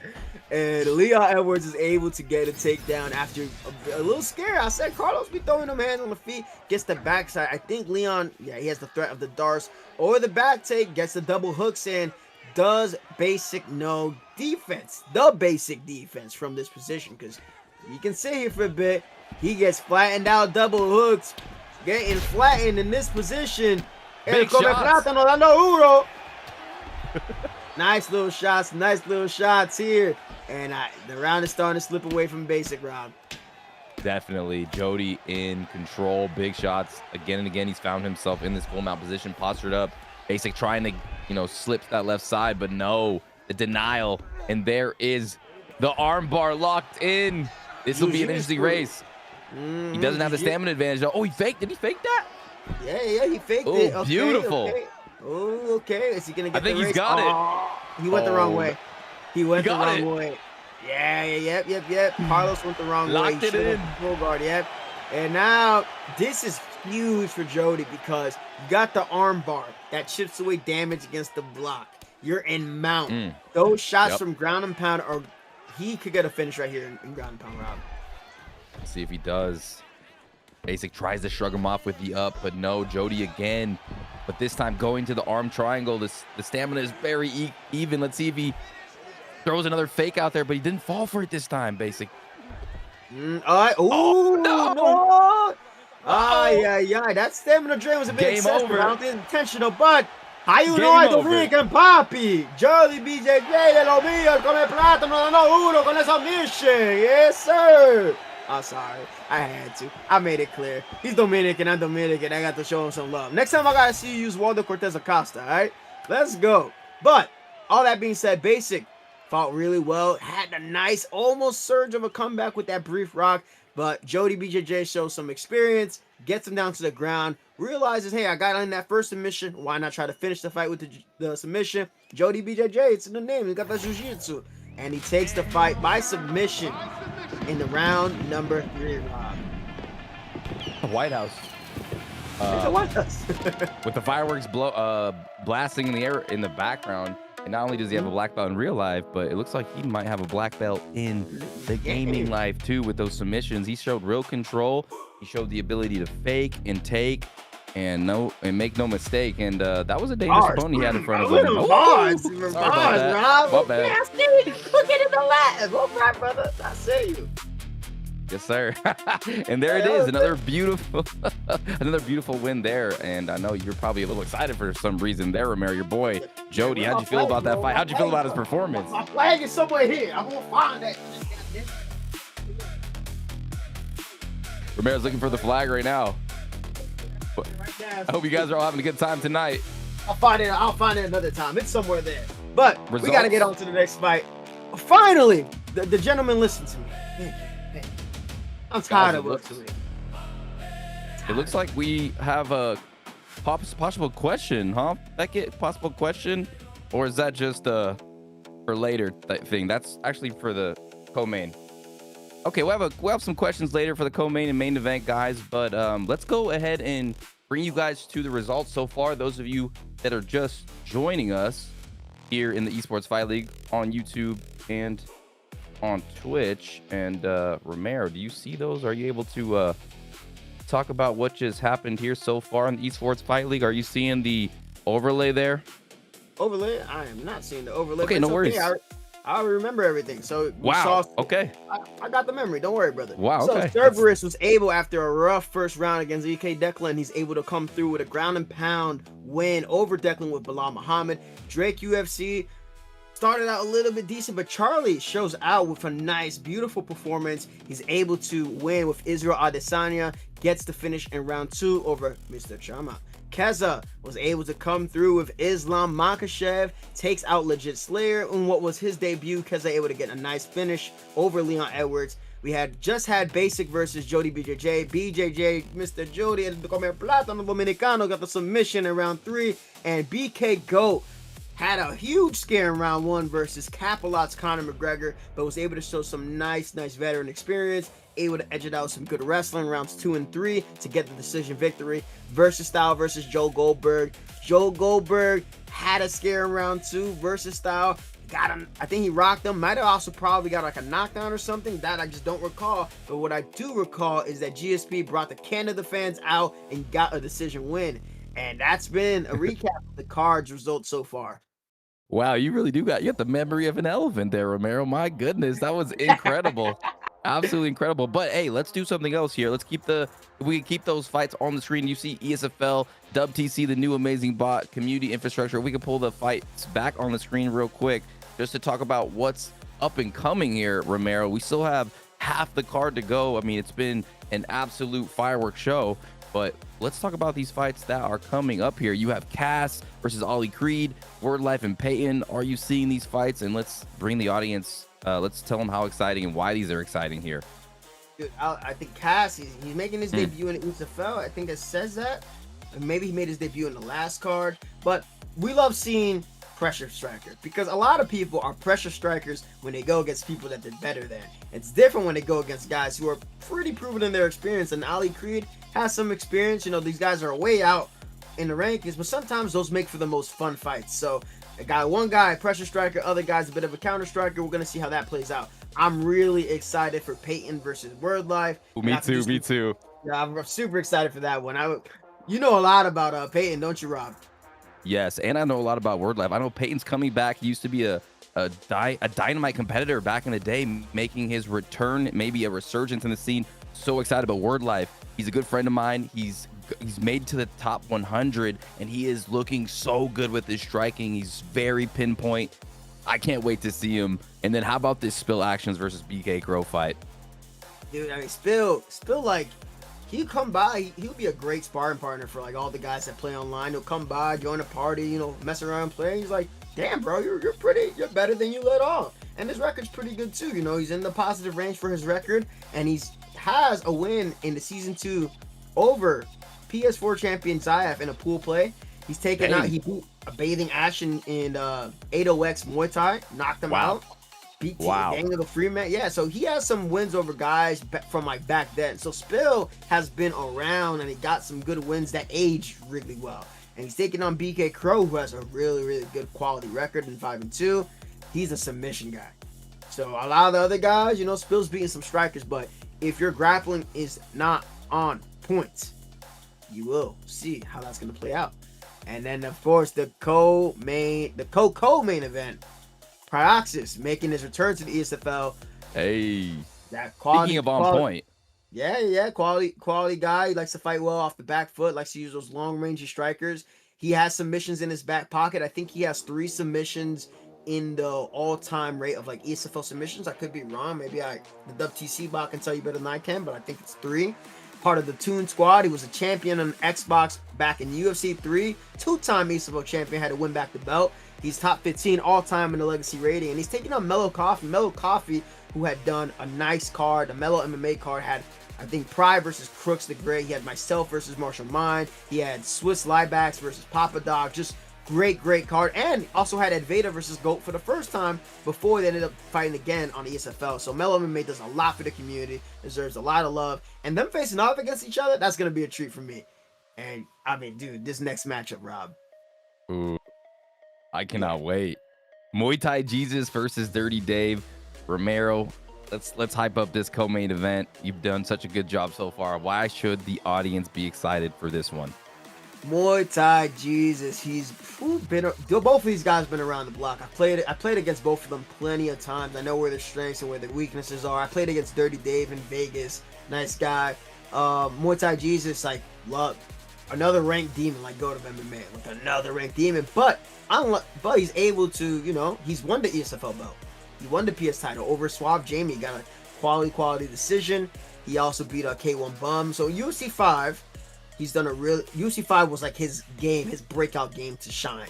And he really showcased that really well. UFC 6, as we're seeing, not a lot of that is carrying over as easy for these guys who are doing really good on 5 for the linear things they had going on. Dirty Dave, he's well-rounded. He's a grappler at first, but don't be fooled. Dirty Dave like to throw them things too. Top 10 all-time in wins, top 10 all-time in legacy rating. He's a UFC 4 Xbox champion. number 3 all-time in KOs, and I'm pretty sure he got a lot of that off of that TKO. And he has a decision win over top contender Payton way back in the day. So don't be playing with 30 Dave. It's a K1 versus EK matchup, Rob, and I'm excited. It's going to be a great co-main event. And then we have the main event of the evening, guys. Make sure you do not miss this one because it's Papa Doc, the legend, the OG EA Sports UFC daddy versus Trixie, an Esports Fight League live event competitor. Romero, this one is a treat for everyone around the world. I mean, that's to my witness. campmate, dog. I mean, it says right there. I know you guys still have Dark as like the thing, but it's not Dark no more. It's Phoenix. It's me, Dog, and Swiss. He's in the camp, Phoenix camp right there. It says it on the screen, so I'm gonna need you on the back to fix that up. But Papa Doc, multiple time ESFL champion. He was the guy that sealed our victory when we were Team Dark in the team championships. I had to compete against this guy in the ESFL to defend my title one time, and he damn near got me. But Papa Doc, he also won the UFC. I think it was the esports event. And dude, that esports event was insane. So many quality guys in that bracket. So many quality matchups every week. We had ESFL champions versus ESFL champions, and Papa Doc, like myself, like Swap Jamie, like Bathing Ash, were all guys who were able to at least get to touch the title. Papa Doc is quality, but he's also taking on another quality individual in Trixie. Trixie was an Xbox champion, top 3 all-time in KOs as well. He's also the dude's top 10 all-time in wins. He does a really, really good job of also working the clinch. I think he finished top 6 in Vegas, if I'm not mistaken, because he had lost to Jamie. Yeah, so he's Trixie. Always been a thing. He had I think he played against Hammer, right? It was against Hammer yesterday. Had to etch out a very, very tough win against the always dangerous Hammer Wama. And now we got Doc versus Trixie in the main event. I'm excited. Yep. All right. Great breakdown. I hope you guys are excited. That's going to be the second half of our card here, our expedition tonight. Hope you had a good time so far. Looks like everyone is biting at the bit here to get on with these fights. So let's go ahead and jump into this next fight. I believe it's going to be Cass versus Ollie Creed up next, guys. So let's see what we just broke them down. So let's just talk about these picks here. Cass versus Ollie Creed, flyweight division. Finally, a change up from the welterweight division, Romero. I'm sure you're excited about that one. Oh, dude, yeah, man. You get tired of seeing him doing both at the time. But Pantoja, submission threats, durable. He can afford to trade in the pocket more than most. A lot of high-level submissions. He has I believe it's Electric Eel. That's his perk that buffs his stand-up strikes and clinch strikes by 30%. So lots of damage. Kaya Sakura. No, I think that's Kaya Sakura. Pantoja has hot blood, so strikes in the stand-up costs less stamina when he starts getting his flow going. And I like that finally they gave Alexander Pantoja some different animations. Ooh, and that looks nice. Some good combination body work there from Cass. And I see that Mr. Kaya Sakura Ali Creed is taking his time circling on the back foot there, Rob. Trying to make sure he doesn't get cracked by Kaya Sakura. Cass taking the center of the cage, but he's eating some nice leg kicks here from Kai. Yeah, Kai also needs to get added to the bantamweight division, by the way, EA UFC. Don't forget to add Kaya Sakura to the bantamweight division because he just fought versus Cameron Smotherman, got a nice KO. So Kaya Sakura, he has some high-level lead overhands, rear overhands, nice kicks, nice flying knee. I think his flying knee is level 5, and he's doing a good job of circling on the outside.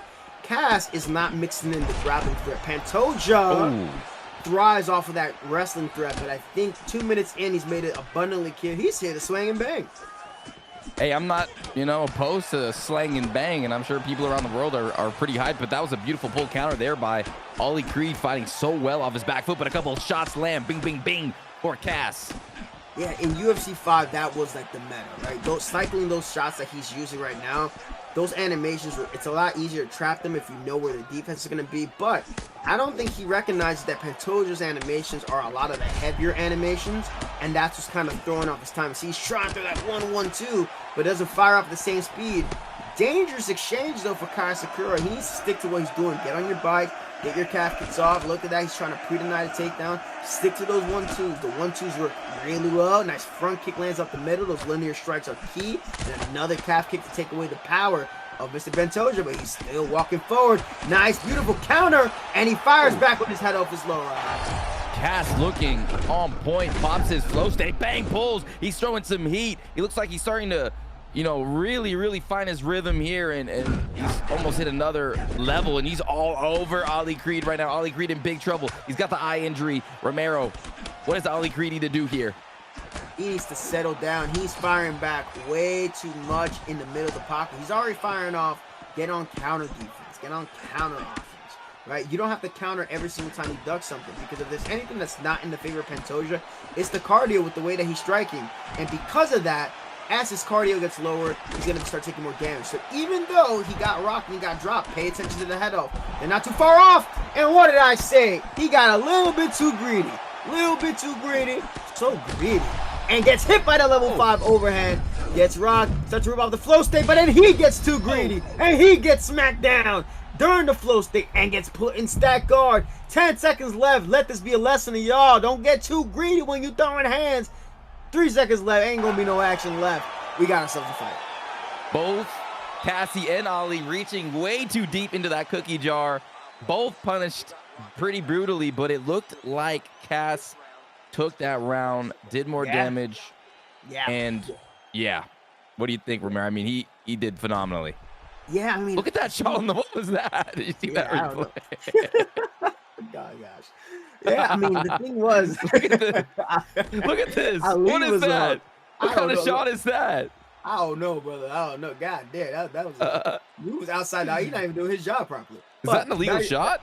I don't think so. Damn, that's not illegal, brother. What's going on? That's the force. EA.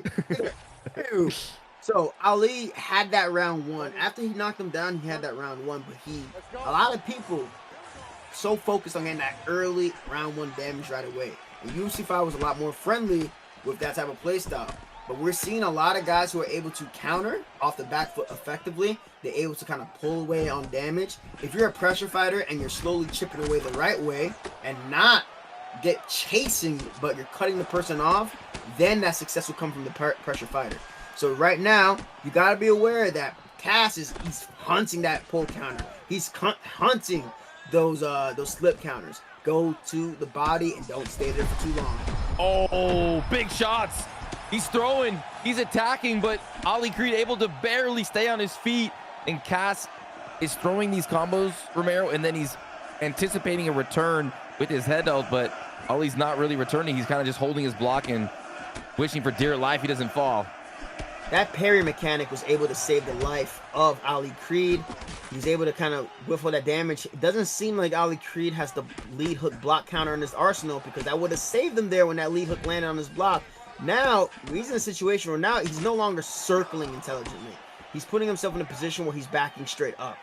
Head out is still in a place where he could theoretically come back, but he's got to make the read. There's a lot of his double jabs, steps in lazily with a lazy jab, gets punished on the entry, tries to go for a flying knee, gets caught trying to pull. Oh, this is a wild fight, Rob. This is a brutal fight compared to the other ones. You've seen the fake takedown, and Cass loves pulling back and laying that straight punch. Ali Creed again gets tagged again and again. He's throwing everything he's got at him. He pops it, bang, round the chin. It's over.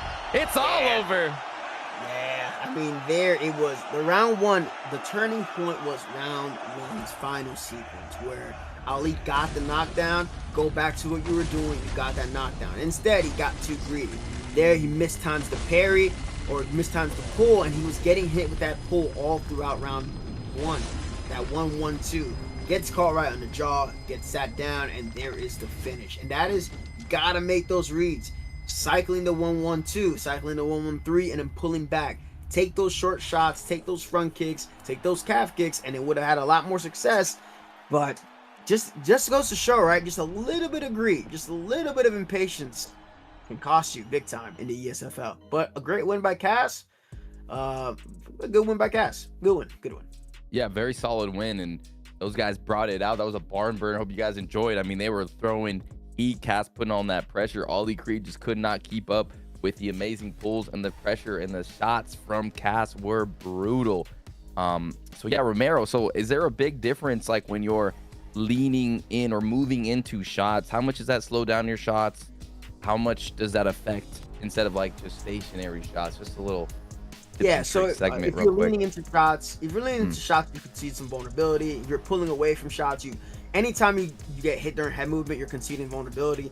You'll concede even more vulnerability if you're trying to strike as you're leaning or trying to go for like a head movement counter and it gets mistimed. So it's really important you get on your P's and Q's and know how to counter, when to counter the fighter that you're going against. And speaking of fighters that we're going against, I might have inspired Payton here because he played against my Aldo. He was picking Jan before, but I think he wants to go Aldo now because we see Payton locked in with Jose Aldo, who has some good, clean, unique animations that should get added to his UFC 4 character. Just saying. But Sean O'Malley, he is the meta pick in this division. He has crafty animations. They gave him some of his mocap from UFC 3 and some touch up from like his recent fights. So he has some slick movement, but that right hand of Sean O'Malley, that animation, we were talking about it before the show, Rob, that it looks like a cross, it looks like a hook, it's dangerous, and it's nothing to play with. It's so hard to see what's coming your way, and it's coming fast, and it's coming solid. It's just like lightning striking you, and there's nothing that you could do about it. So you said just get out of the way, Duck, get out of the way, and let's see how Payton's Jose Aldo deals with that as we get into this Wordlife versus Payton fight. A key matchup for us tonight here. It's on the screen for you around the world, guys. This is going to be such a high-level fight. You guys are in for an absolute treat, and it's most likely going to be taking place in the striking realm. We'll see if Payton decides to go to the ground against Sean O'Malley. You don't think you will? Okay, then we are in for a show. I don't know. Who do you think, if you had to predict here, Romero, what do you think's gonna happen here? Who do you think's gonna take this one? Oh, switches it up, those Dominican Cruzes. I don't know about that pick. I don't know. I don't know if that's the pick, man. That's not his style, but maybe he'll surprise me with giving you some signature animations. I think he would have been better off using Peter Yan instead of switching from Aldo, but yeah. We got Sean O'Malley versus Dominic Cruz. The power of Sean O'Malley is what makes this a very difficult matchup for Dominic Cruz. The animations can be sneaky for Cruz, but I can tell you firsthand that O'Malley is a very, very tough matchup for Dominic Cruz as he gets hit with front kick. And look at Wordlife. He really wants to love that O'Malley play. Gets a little point down time. He's letting Payton know, I'm here, bro. I'm here. Yeah, Wordlife has been really training for this. He's been very cocky, and obviously you see the taunts from him, that leg check. He's looking real good early, and he is ready for this. I talked to him on my stream, and he has never trained so hard for a fight, and he cannot wait to showcase his skills here in UFC 6. Ooh, okay, a little whiff action, just a little bit out of range. So the thing is, when these vets come back and they play, right, a couple times their biggest issue is when they don't recognize they have habits from the previous game, and so they start to do things on autopilot because they're like, well, it worked in this game, it should work in this one, and sometimes it didn't change, get with the times. And what I'm not seeing from Payton is that he's not utilizing threats with Dominic Cruz. He's not feinting the takedowns. Here, this would be a good person to try to take down, definitely not. But Wordlife is doing a wonderful job of, let me get them calf kicks off, I'm pot shotting, and he's starting to draw Payton into his shots as opposed to chasing Payton into shots. And I'm thinking, like, this round, it's looking, oh, nice leg kick. And there's a wrestling from Payton, but denied by Wordlife, Rob. The only prediction that you've gotten wrong so far is, will he shoot? Payton doesn't like what's going on here, checks that leg kick, and Wordlife has done a fantastic job checking almost all the kicks, and he's starting to feel his rhythm early. Yeah, I mean, hey, to be fair, I did say I didn't think he'd shoot with Aldo. True. That is fair. That is fair. Cruz, you definitely got to shoot with. So he's starting to pressure, but the thing is that, why would you shoot with O'Malley, brother? What are you doing? And he pays for it. That wasn't a huge miscalculation on Wordlife's part. You're winning on the feet. The pressure isn't doing too much. Now, if he's able to successfully hold him down, that might tweak things in Payton's favor. So he tries to go for the fake. Right, fakes it, gets up. Will Payton chain to another takedown, goes for a clinch break strike. The damage is always going to lean towards O'Malley on the single shots. You gotta land multiple with Cruz because he doesn't have the most power. Yeah, I remember watching you play, and you were just throwing amazing combinations from all over the place. Sometimes comboing 4 or 5 punch combinations, maybe even 6. But right now, Dominic's just kind of Payton's just kind of throwing single shots, backing up and just taking damage. It's right. It's like what I said. I said I don't think it's the move. It's not how he fights. It's not who he uses. You're better off using Peter Yan. Although Wordlife, there we go. Wordlife takes that round. He's landed a lot more quality shots, but Wordlife is seconds away from what the kids call selling. He's selling the round. He's about to sell the round. He almost sold throwing that body kick in really, really close range, and that would have given Dom the chance to fire off.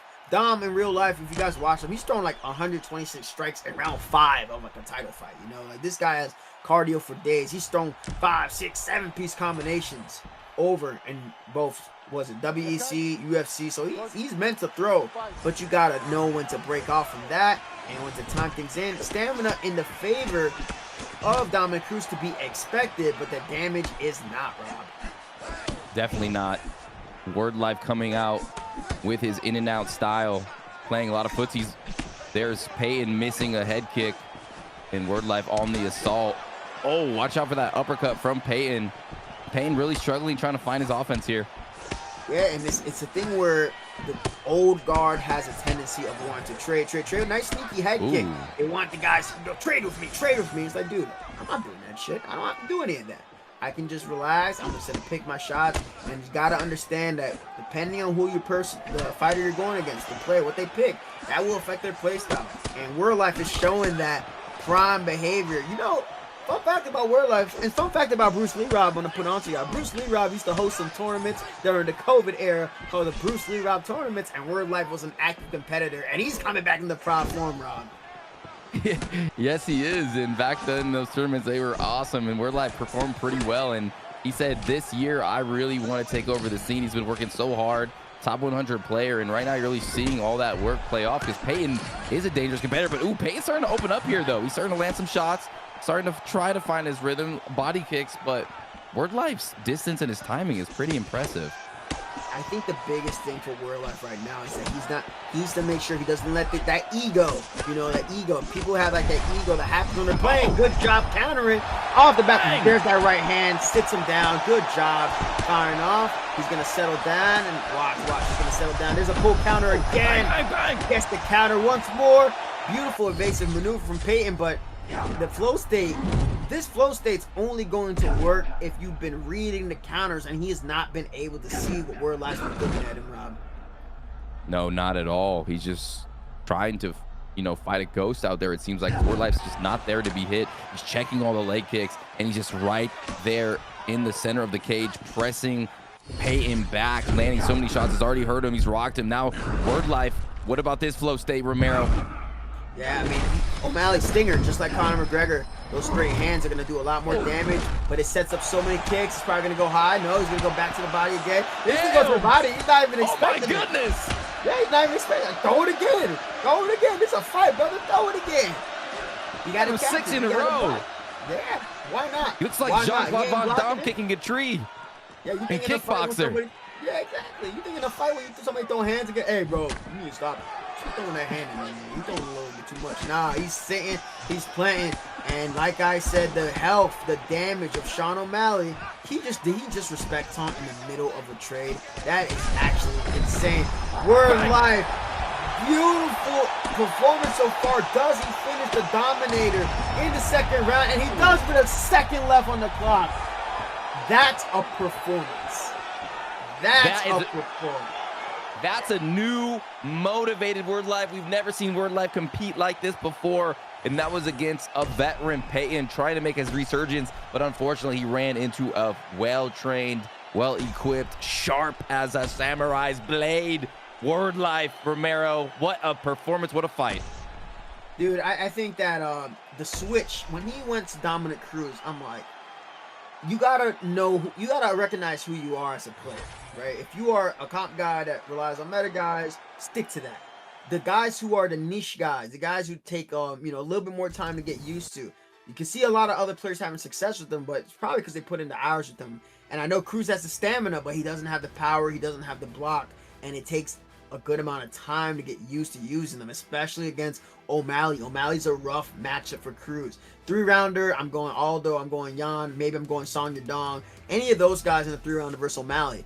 But Wordlife comes through, gets a very, very clear win. I said O'Malley's like a dangerous pick in that division. It's a hammer on, and he comes through with a solid victory. Nice job. There he is. Wordlife making a huge splash in the scene here at the Expedition 4. Watch out for Wordlife if you are a competitor here in this organization, because he is coming, and he's arrived. I mean, he looked real good. That's the second guy from Vegas MMA that he's beaten. You know, he's beaten Anza twice. He's beaten Payton. Maybe he pulls Kinetic NRG out of retirement, and we see Wordlife versus Kinetic. I tried to get Kinetic NRG out of retirement. He said, "Nah, I don't have the time to play anymore." I'm like, "Darn it, we need you." But no, man. I Sometimes you see your friends lose, and you're like, "Yo, bro, let me put my hands on them." You know, you never know. You never know. You never know. But on to this next one, brother. Yep. Let's talk about this next one. We got. I mean, you've been really looking forward to this one. You've been hyping up Spill Actions, and he's got a dangerous opponent, Kieran KRO. He's really good, dude. Like, he's better than his record lets on. And he's they're taking the fight to middleweight, right? We did have a fight in middleweight before. It wasn't all welterweight. And I see a callback to the UFC 3 era. You remember Nick Diaz in UFC 3, brother? I kind of do. You remember how annoying he was to fight? He was busted his heck in UFC 3. So he's pulling out Nick Diaz in middleweight, and that's the Prime's stats. How is Nick Diaz in this game? Yeah, he's good, man. He has, you know, his perk with a hot-blooded, strikes cost less than the stamina, point down perk. You know, his blocking's at 97. So Strickland versus Nick Diaz. This is should be a boxing affair. I don't like the fact that he threw a kick with Nick Diaz. Maybe a little bit of the rust there. But Strickland versus Nick Diaz. I think we should see a lot of boxing and that Philly shell defense and some teeps from Sean Strickland. 100%. What are the weaknesses for the Philly shell defense? So with the Philly shell defense, the shots on that open side are going to do more damage. Nice Philly shell for Nick Diaz as well. I don't know why he has that. He should have the high guard. Yeah, get on that. But Nick Diaz and Sean Strickland, Philly shell weakness is that, yeah, it can block both a little bit, but that extra bleed through damage, especially if you're landing on those punches, you can catch them on that rear side. Nice back foot boxing from Spill Actions. And catching them as they try to pull or attacking the body if they're trying to utilize that little crawfish guard. But let's see, Crow able to deny. Okay, right, this is MMA. Let's see if he tries it. Denies that too. Tries to go to stack again. Nice deny. Oh, up to the face. Oh, nice love kick lands flush. Those guys were both denying the crap out of each other there. Neither guy wanted to concede. Body shots. Sean Strickland's striking is so nasty in this game, Romero. It's just so long and looping and rangy. It's really hard to deal with when he's pressuring you. Yeah, you want to do the man dance? Let's do the man dance. He's doing the man dance for sure. Front kill. Nice. Good work from Crow. I'm loving the way that see what the beauty of like having better animations is. Like, oh, it's amazing. It's just nice. Like Strickland, you can see the way that he throws his cross, the way that he kind of throws that little looping hook. It flows a lot better. He's much more viable now in 6 than he was in 5. And even then, he was still pretty viable. But that stance, that Philly shell defense, and because Spill chose Nick Diaz, he's kind of essentially locked himself out on options of what to do. If you're going against somebody using the Philly shell, leg kicks work really well. Body kicks work really well. And even if you do try to kick with Nick, it's not something that he does. It's not his best option. So he's really got to go boxing for boxing versus Crow. And Crow throws off a little bit of a surprise head kick. Chains into a beautiful body hook combination. Dude, Crow's looking good. Crow's looking really good, and he is mixing up his combinations. That slip, body shot. He's digging to the body with dangerous detonation and really taking away the stamina. He's doing damage to the body. He hasn't really taken much damage besides that head. A few shots to the head. Yeah, and I think that where Spill's getting a little bit thrown off is that he's trying to throw those body kicks. When Crow throws a body kick with Strickland, he's laying that body kick as he feels that Spill's about to slip. And he's conceding that vulnerability when he slip into that open side. Oh. But a nice boxing combination from Spill Actions. Unable to slip the head off. Pay attention to the head off, y'all. Spill's head off is in the process of recovering. Beautiful slip from Kieran Crow. Pull counter, lands a cheeky left hook, lands a body uppercut. They're going back and forth exchanging, and that's a nice fire end to that round. That was, and it seemed like Spill Actions actually was starting to cook a little bit at the end of that round and starting to find his combinations. You saw body, head, body, and he actually has more significant strikes on the judges' scorecards, but it seemed like his opponent was just beating the hell out of him in that one. I would say I'm gonna put y'all onto a little bit of game, much like the UFC stats in real life. The 6 strikes are like kind of there for show. You know, they're kind of there for show. At the end of the day, the only thing that matters is the damage that is done. And I do feel that Crow had landed some more damaging shots as he's doing that right now. Because Sean Strickland just seems to be an improved version of Nick Diaz in the middleweight division, Rob. Ooh. Ooh, there he goes. Putting him down now. It's Spill Actions that has control of the center of the octagon. That block is kind of low. He's trying to recover, but he's just walking forward. He has his flow perk. Watch out for that front kick. He dodges it and then crunches him with a body kick. Oh. Dude, he is absolutely murking his body. I'm telling you, like a lot of people, they don't understand how to work the body. Kieran Crow has been in the lab learning how to work the body. A lot of his slip and pull counters have been attacking the body because what have we seen everybody do this card? They've all been like pull counter to the head, pull counter to the head. Sometimes you don't gotta wait to make the adjustment to go and attack the body. Just do it off rip. It'll catch him off guard. And Nick Diaz's body health, it's not the greatest, brother. It's sitting at a 91. 91. Sean Strickland's also at a 91, but one man's been defending his body better, and that's been Kieran Crow with a beautiful combination. And now those body shots are starting to be thunderous. They're starting to buckle Spill Actions as he's trying his best to stay off that back cage. He's trying to circle on that inside, but he's just eating so much damage from Kieran KRO, who's coming into the Esports Fight League hot and heavy. Dude, that was clean. That was so clean. Oh my gosh, I love the use of the first show there. That was some clean work. And dude, this is the same thing I was kind of saying in the fight with Payton, right? And Spill. With both of those guys, the old guys that come back and they're playing, they get caught with these recycled offensive and defensive habits. And it's giving them a hard time catching up with these guys who, you know, they've been playing 5 a little bit more, and then they go into 6 and they understand, hey, things are different. Other things work now. And Spill, his back is to the wall. Shoots a takedown, catches. Hey. What? Hey. Shot a takedown with Strickland. Okay, let's see how this works out, Rob. Yeah, we're going to see because Nick Diaz got great jiu-jitsu off his back, but he's going to go ahead and pop that flow state. He's going to stand up. Is he going to go to the stack guard position? No, he backs off. And here he goes. Still against the cage, though, Romero. This is danger zone for Spill Actions. He's got to be careful. Yeah, so right now Strickland has an improved block and he takes less damage to the body and legs with that flow state. That's the bulwark flow state. Also refills the block meter. Yeah, bulwark, whatever you say it. Oh, dude, I'm telling y'all, bro, this body work is clean. Like, this is some clean body work. Just watch out. Yeah, if you're a Crow, you're up, bro. You're up, man. Like, oh yeah, that's it. You're up. Like, you are up. And look, kaboom, kablow. Oh man, this is just where's the Titanic music? Oh my gosh. I mean, look, credit to the vets when they come back and step through. But these guys, I mean, Kieran's a vet too. And he's playing no games whatsoever with a dominant performance so far with Sean Strickland.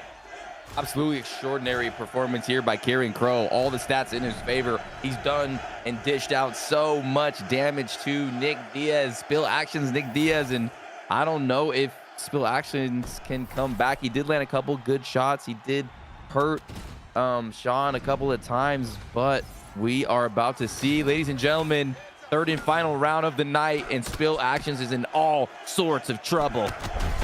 Spill cannot even afford to pull and slip or do anything right now. He can't do anything right now. Like, this is just bad body health. The only way that I could see Crow messing up this lead is if he throws a body kick in the pocket naked and Spill just throws like 3 hooks and it knocks him down. But the way this body health is right now, this is how you work the body. That it's a long-term investment. Not every time is it gonna be a flash KO. Like, you know, the numbers just don't add up that way. But now he's in the driver's seat with Sean Strickland, pressuring, walking to the fence, working those animations, getting his head off the center line, Lee hook body uppercut, fakes a shot. Yeah, this is decimation right now, Rob. Absolutely. He's put him in the Sean Strickland blender, serving up the Nick Diaz smoothie, blood all over the place. And on top, 3 minutes left. Let's see if he can do anything. I mean, he has no stamina to really lock any of these submissions, Romero. I mean, he's in really big trouble here. Yeah, I mean, there was his opportunity. He would have had to get 3 denials, 2 or 3 denials, get an armbar or something, and then pray to do damage and mount. But the time is his enemy. And this is what it looks like when you blend everything together. I mean, this is just, he throws in the hip toss, right, go, throw that thing, gets the up kick again. Boom! Beautiful counter. Oh, but he gets caught going to the body, but still doesn't even have the stamina to keep going. And he's popping that flow state. But that flow state, the strikes the stand-up cost less stamina, but his stamina already so damn low to begin with. And he can't even fire off without getting countered. Trying to taunt, as the Diaz brothers do, but at this point, it's just trying to beg, come on, Crow, just throw what I want you to throw. Throw what I want you to throw, and it's just not happening, Rob. Not happening at all. Spill actions, uppercuts, Lance buckles him down, goes Spill to the floor. Kieran just moving and grooving, and Nick Diaz's face is oozing. Yeah, dude, and the thing is, I think Crow would have put him out of his mercy, but since he taunted, he's like, you know what? You want to taunt, brother? Okay, we'll find out. Fakes that rear body hook, ends the fight. That's a performance. That's some clean body work. And it all started off with slow shots, building that offense, that counter offense. A lot of guys don't understand. Counters are not always big shots. It's not always big shots. It's the little stuff that adds in. You pot shot a little bit, it builds over time. And we saw that body health go down, Rob. And Crow able to pull out a dominant victory over Spill actions. Yeah, if you didn't know who Crow was, you know who Crow is now, right? I mean, he came out looked like one of the best Sean Strickland players I've seen in a while in the Esports Fight League. He came with that body damage. What am I hearing right now? Romero, take it away. I don't know. Yeah. I think Pride was Pride got the stream up. I think he got the ESFL stream up. Oh my goodness, I'm like hearing myself, and it's like messing me up. Get it together, bro. Come on, man. You slacking. My bad. No worries, but yeah, we're back, and yeah, beautiful performance. Yeah, that was a vicious. That was one of the. I mean, Wordlife's performance was more, I would say, elegant, and this one was more like devastating, right? Yeah, Wordlife was like, man, like clean off the back foot with O'Malley, and just kind of showing like the distance management was there. As for Spill and Crow, oh, dude, I mean, Spill and Crow, like that one was like looked kind of good, and then after a couple of those counters, just being out of the game for so long, trying to cycle combinations that aren't there, the stamina went down, and that's the difference. When you go against guys that throw whatever, stamina might seem like it's a forever thing. You go against guys that know how to punish you, you're gonna feel it. And speaking of guys that know how to punish, Pry. Oh yeah. Pryoxis knows how to punish. Yeah. He has some good counters off the back foot, circles well. He's going with Izzy. He's the second best Izzy Adesanya player in the world. But he knows how to work that magic. He can work that front kick. He can work those calf kicks, stand shifts a little bit well. And he's taking on UFC 241, Paulo Costa. You know which one that is, brother? You know which one that is? I do not. That's the one that beat Yoel Romero in a barn burn of a fight. So that's some quality stats before that's he got the Marauder. Yeah. That was a great fight, man. I think that after that fight, Romero started fighting differently, though, right? After that one. Yeah, he still knocked out Lou Rocco, so. True. He did his thing. But Paulo Costa, where he has the benefit is that his body kicks are at a high level. Especially, I mean, look, Paulo Costa, if you guys see his record against Southpaws, and Pryor likes to play Southpaw with Adesanya, body kicks are his, best friend. And it punishes slips really well. It punishes pulls really well. So if you're using Paulo Costa, that is the option. Don't be afraid to fire off your hands. But Izzy's counters, bro. His counters can be devastating. And we're about to be ready for these guys to lock in. We're about to see some Israel Mobolashi Temitayo Odunara Duafemi Owolabi Adesanya to go against Paulo Costa. I know everything just levitated in my room right now saying his full name. We're going to get this going. We got Paulo Costa. Where the hell is Paulo Costa? I'm trying to take a look at his stats. There he is. Ooh, Reaper. That's the flow state too for Paulo Costa. And here we go. Proxys, if you don't know, obviously, a huge YouTube star, and he's been competing and he's been performing this year, and he is really trying to you know, get that competitive or take over that competitive scene. I know he likes to do this for fun, but if he gets this win over Mellow Coffee, this will be pretty huge for him because he will be undefeated in the competitive scene here. So let's see if Mellow Coffee can take out the legendary Pinpoint Prioxis. Yeah, I mean, Mellow Coffee came off with a good, solid win versus Goat of MMA. Nice body kick. Prioxis, that's a big win. Yeah. Taking the center. And now he's feints into the body. And now where Pride starts to shine is that he starts to get you to overthink a little bit of the options. He does a good job of trying to fight the way that the fighter fights, something that I respect, because that's something that I like to do as well. So he's trying to work those calf kicks. It's something that Izzy did really well. Nice body kick from Prioxis. Nice cross, intercepting cross. And what Mellow Coffee can't afford to do, he can't afford to sit and watch Adesanya. He starts watching Pride. They're letting him do all that pretty work. Throws a head kick for no reason. There's no reason for that head kick. And this is where it starts to start. You're fishing for something that doesn't need to be there. Stick to the body work. And he gets another body kick. The Pride's looking good right now, Rob. Very good. And I've heard Prioxis say he is one of, if not one of the cleanest players in the game with Israel Adesanya. He's notorious for this pick. He loves to fight off his back foot. Pinpoint, the prying mantis, has returned for UFC 6, and another beautiful spinning heel kick lands, and Prioxis is in control early of this fight. Yeah, doing a good job. Notice that he's keeping the shot short. A lot of guys, you guys got to take notes. If you guys are playing off the back foot, he's keeping the shot short. He's not going to overextend off the combination, and he's going to slowly, he's paying attention to that head off. He's watching where it's going. He's attacking you while he's recovering. But one thing that Mellow Coffee is doing is that when he's sneaking in those body kicks, it's right after Prioxis throws. Lands a nice body hook. Paulo Costa has some high-level body hooks. That rock is in his favor, but oddly enough, you know, you rarely see Prioxis dip into stamina this early. And I don't think Mellow Coffee should be firing off head kicks anytime soon. He should probably stick to the body kicks if he wants to trap Prioxis. But Prioxis looking real solid. Mellow Coffee slowly working his way back in. Nice little feint to the body. Look at the circling. Watch the way he's circling. Feints the rear leg kick. He's probably going to fire off another kick soon, but grips a four-piece combination. Well, pay attention. Fire combination for Prioxis. There's that body kick you were talking about. It seems like there is some opportunity for Mello when Prioxis goes for that leg kick. Sometimes he's a little close. Maybe Mello can land a hook or two, and right now you're seeing Prioxis using his head movement, slipping nicely. And that's what it's supposed to be, right? There's the counter opportunity. Mello's holding forward on that analog stick a little bit too much, and now Pride's reading the alternating of the round and cross, so now he's able to block slip.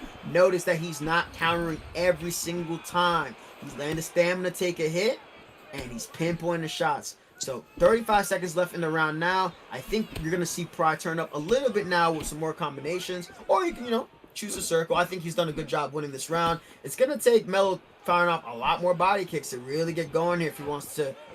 But he fires it off a little bit too out of range, and Pride solidifies the round. But a nice check. Pride is looking sharp tonight, and yes, Romero. It's very difficult sometimes when you're fighting a guy like Prioxis who fights so well off his back foot, and guys like Ed Parker as well. Sometimes sometimes you find yourself trying to chase too much, holding, you know, towards the opponent, and that could be a mistake, right?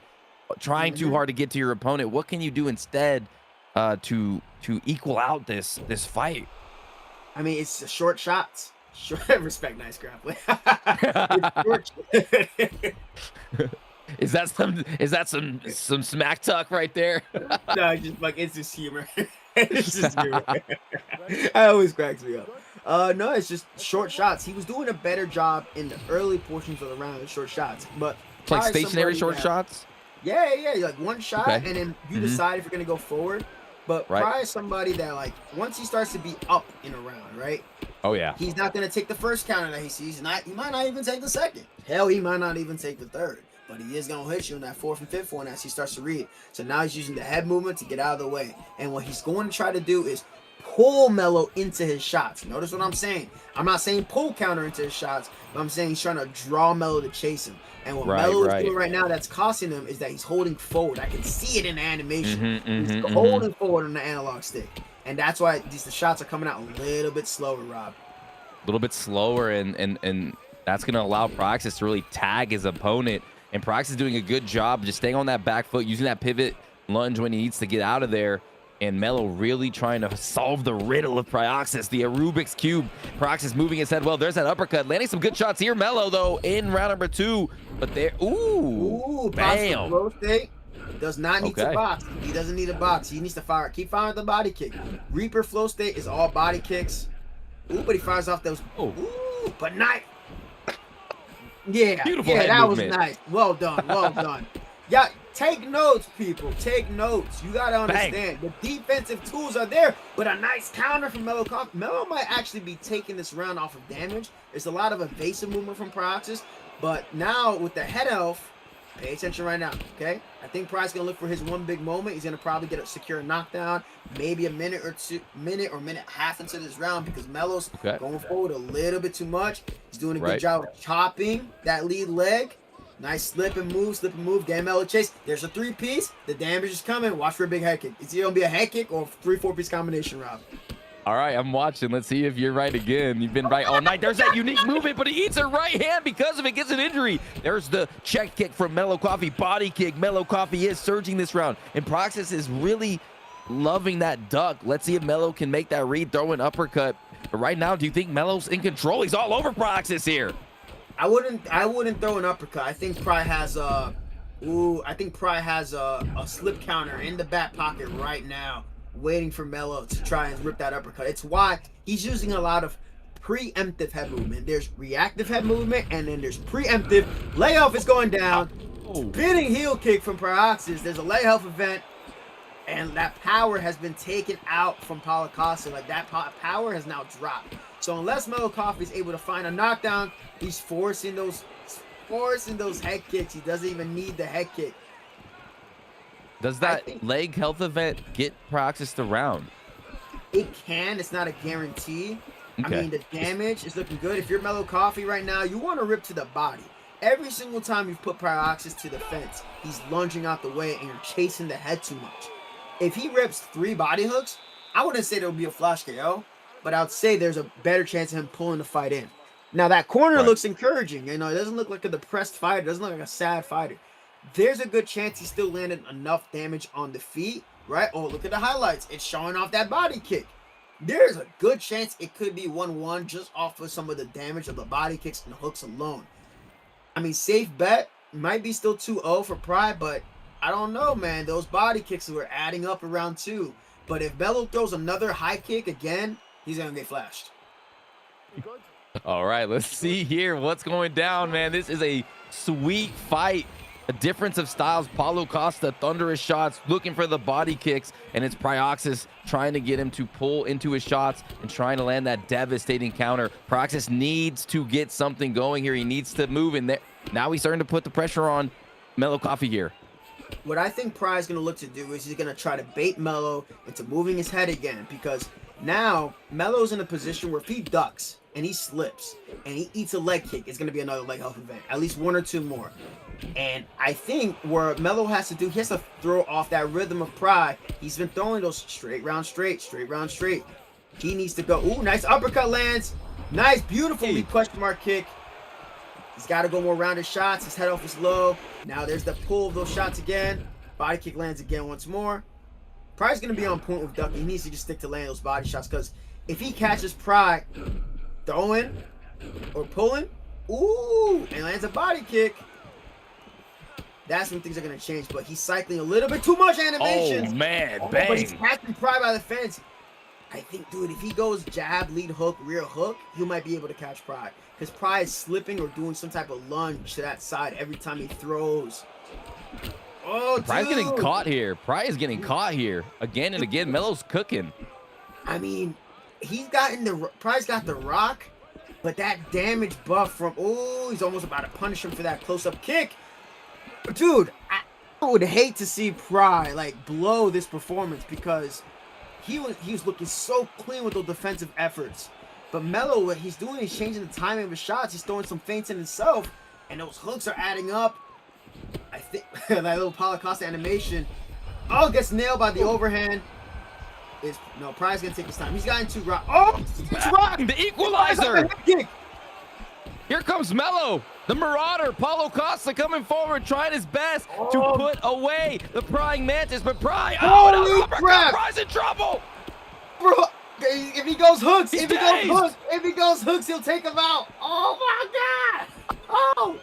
Here comes Mellow Coffee! Metal Coffee got some extra espresso in the coffee this morning because he's doing some work. I'm telling you, dude, it'll catch Pry off guard so bad if he just throws 3 or 4 straight hooks. It's something that like you gotta do. You gotta break from that same rhythm. And there, Pry goes straight, lead hook straight. I think, but he catches him off the whip. And there's gonna be a knockdown for Pryoxis unless Mellow Coffee's able to survive. And he is, but I think that seals it for Pry. It was looking a little bit dicey. But I think Pry's gonna get up. 30 seconds left. I don't know. I think he's probably gonna go for a head kick and get flashed. Maybe. We'll see. I'm telling you, man, 3 hooks would have done it. Here we go. 10 seconds left, ladies and gentlemen. An uppercut for Mellows. Pry just standing his ground moves. I told you. You were right. Flash KO. Pryoxis again gets the win and gets the amazing KO. And you were right, Romero. You called that.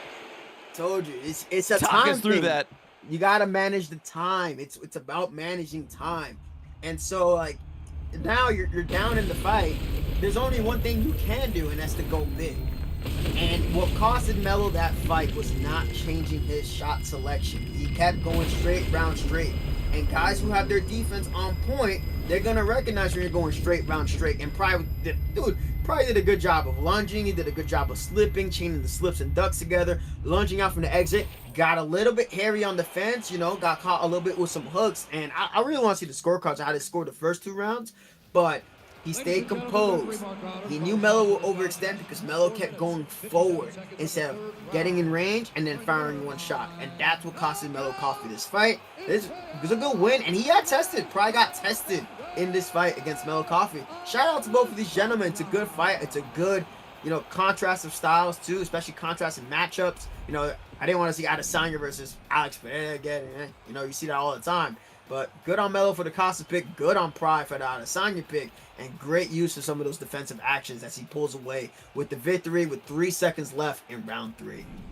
Yeah, 100% Mellow Coffee. It was 1-1. Wow. It was. I said it, man. It was 1-1, and that one mistake from Mellow Coffee. One mistake was all it took, and that's what it takes against the best guys in the world.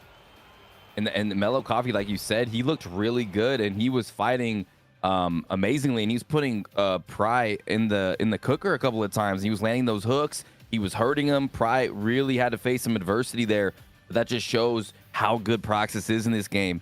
I feel like this is a perfect game for Pryoxis. He really synergizes well with a game like UFC 6, where it seems like you're rewarded more for fighting off of your back foot and being a little bit more unique than the previous iteration. So yeah, Pryoxis looked phenomenal. Another huge win over a very dangerous, gritty Paulo Costa. It's his first one, right? First win in the ESFL for the season? I believe so. But he's got some other wins in other organizations in Mellow MMA. Yeah. So he's been doing good in the competitive scene. Crooks. Big win of Crooks over Crooks. Yeah, over Crooks. That one was also close. Those 3-round fights, it's been 1-1 both times, and then he's just able to eke it out in that final second. And it was no easy feat. So that honestly, that might have been my favorite fight from a technical perspective. Even though it ended in a finish, like you got to see one fighter make an adjustment, throwing some round shots, throwing some round kicks, probably making some good defensive reads, showing y'all not supposed to counter every single time you slip. Let the stamina go down, make the read. And I thought that was a great showcase of chaining and lunges, chaining and head movement together, and especially with Adesanya. So great win for Pryoxis and a good performance from Mellow Coffee. Such a great fight, such an amazing event so far. But guys, we are going to do our question, and we're going to be going over to the YouTube channel to do this question. So make sure you go to the YouTube channel on the ESFL's YouTube, and Xbox. It's going to be for an Xbox code, and we will be doing the Twitch giveaway for our second question a little bit later tonight. So we're going to be just waiting for that question to come on to the screen. It's all me. Okay, so the question 1, guys, is what month and year was the ESFL Live Vegas? What month and year was the ESFL Live Vegas. The first one to answer that in the YouTube will get the Xbox code. And let's see who is the winner. Boiler will have to pop the message to me in here, but there it is. There's the question. Let's see who gets it right. Gets it right. Who gets it right? What are the answers here? What are people saying in there? Are you seeing it, Romero? Let's see. I'm gonna tune in here. I mean, yeah. Let me take a look at my phone real quick. Okay, we're getting June 2021, June 17th, March 2022. We're getting trying to say my birthday. So many different people guessing. So okay, close, the ESFL Gaming said. So many people want this code. Oh, it is. Hold on. ZX Raider got it right. Oh my goodness, ZX Raider. No? Are you sure? No. ZCX Raider? That's it wasn't Raider. Oh wait, Raider. He did get it. It was Raider. I'm messing with you. Yep, Raider got it.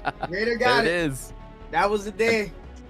That's a Ninja Squad alumni right now for my stream too. I hang out with him all the time. Congratulations, Raider. ZCX Raider. Hey man, yeah, June 2022 is when the big belt came home to me. That's it. Wow, that is crazy that you were the one that won the event. You're in the commentary booth, and that was the question. I mean, that's just special. What was it like winning that? What was it like winning that, Romero? Because I remember you were very emotional at the end, but throughout the tournament, you were composed, completely composed. Dude, like I had so much going on. I hadn't played like in such a long time.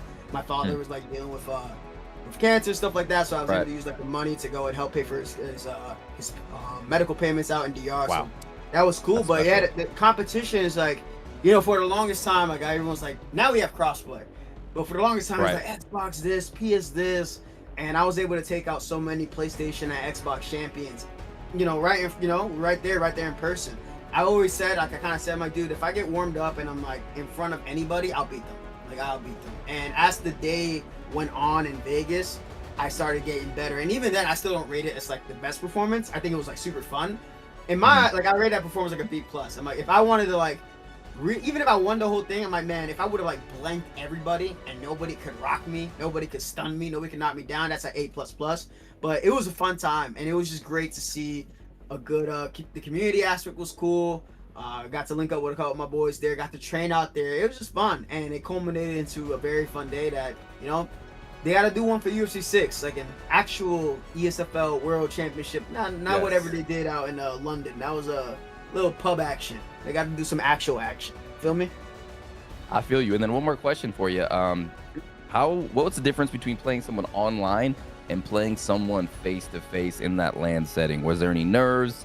Or were you just cool, calm, and collected? There's nothing anybody could do to me. But confidence. Yeah, so offline it's just because online you have like lag, you have like MS, you have a lot of things that can play a factor. Right. For example, and also denials too.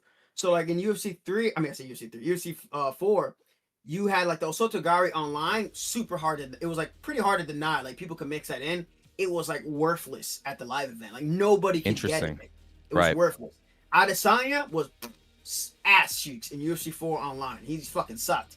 But everybody in the live event, they used Izzy. They're like, why does he feel better offline than he feels online?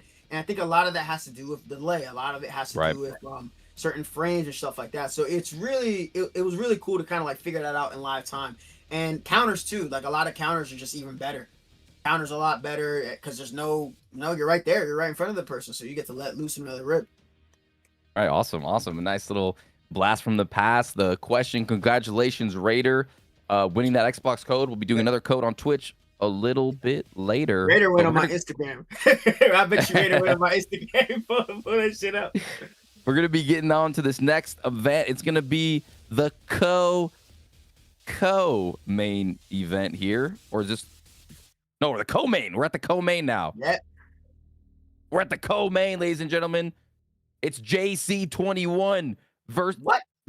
Wait, am I confused right now? Brother, hold on. Yo, can you help me out, Romero? Who's fighting next? I will take it from here. Okay. Thank you. Take it away. Excuse me, you have been concussed. This is not JC. This is Muay Thai Jesus. Okay. Muay Thai Jesus, patient counter striker. He'll clinch. He'll get dirty if he needs to. He don't care. Boom. He is a win by any means necessary individual. He is, much like go to MMA, this man is a ranked demon. Like, he has hours and thousands of games on rank, bro. Look at his stuff in UFC 5. I look over at that thing and I go, God damn, brother. Like, how? But the difference is he's winning the ESFL belt in the last game. I think UFC 5 favored his style a lot more, but he's taking on Dirty Dave, and they're in middleweight. Okay, so we're going from welterweight a lot to middleweight a lot. And middleweight had seemed to be the home of Alex Pereira, but we've seen two Adesanyas pick up a victory so far. And Dirty Dave, you know, he's a grappler at first. I thought he'd go more like Hamza from based on what I'm seeing here on the screen. I mean, GSP is a viable option, but he's locking in Alex Pereira. We're going Izzy versus Adesanya. Adesanya? You got me tripping. We got Adesanya versus Pereira. We got Chama versus Izzy. Let's get it going for our co-main event. Muay Thai Jesus, Dirty Dave, two ESFL champions taking it on. And Dirty Dave's coming off a big win over CIA Webcam. So let's see if he can keep racking them up with Alex Pereira. We got the default cam here tonight. Muay Thai Jesus. Let's see what he's got with Israel Adesanya. Can he deal with the calf kicks? Can he deal with the power? Can he fight well? Streaming this. Who's playing on this camera? I have no idea. Oh, but it's a 5-rounder. Talk about 5-rounders. What's the difference between a 3-rounder and a 5-rounder in this game? So honestly, like 3-rounders are management of like those big impactful moments. Like you can see a lesser competitor squeak away a win against a really good guy in a 3-rounder because, you know, it just takes one mistake, right? And then 3 rounds is done.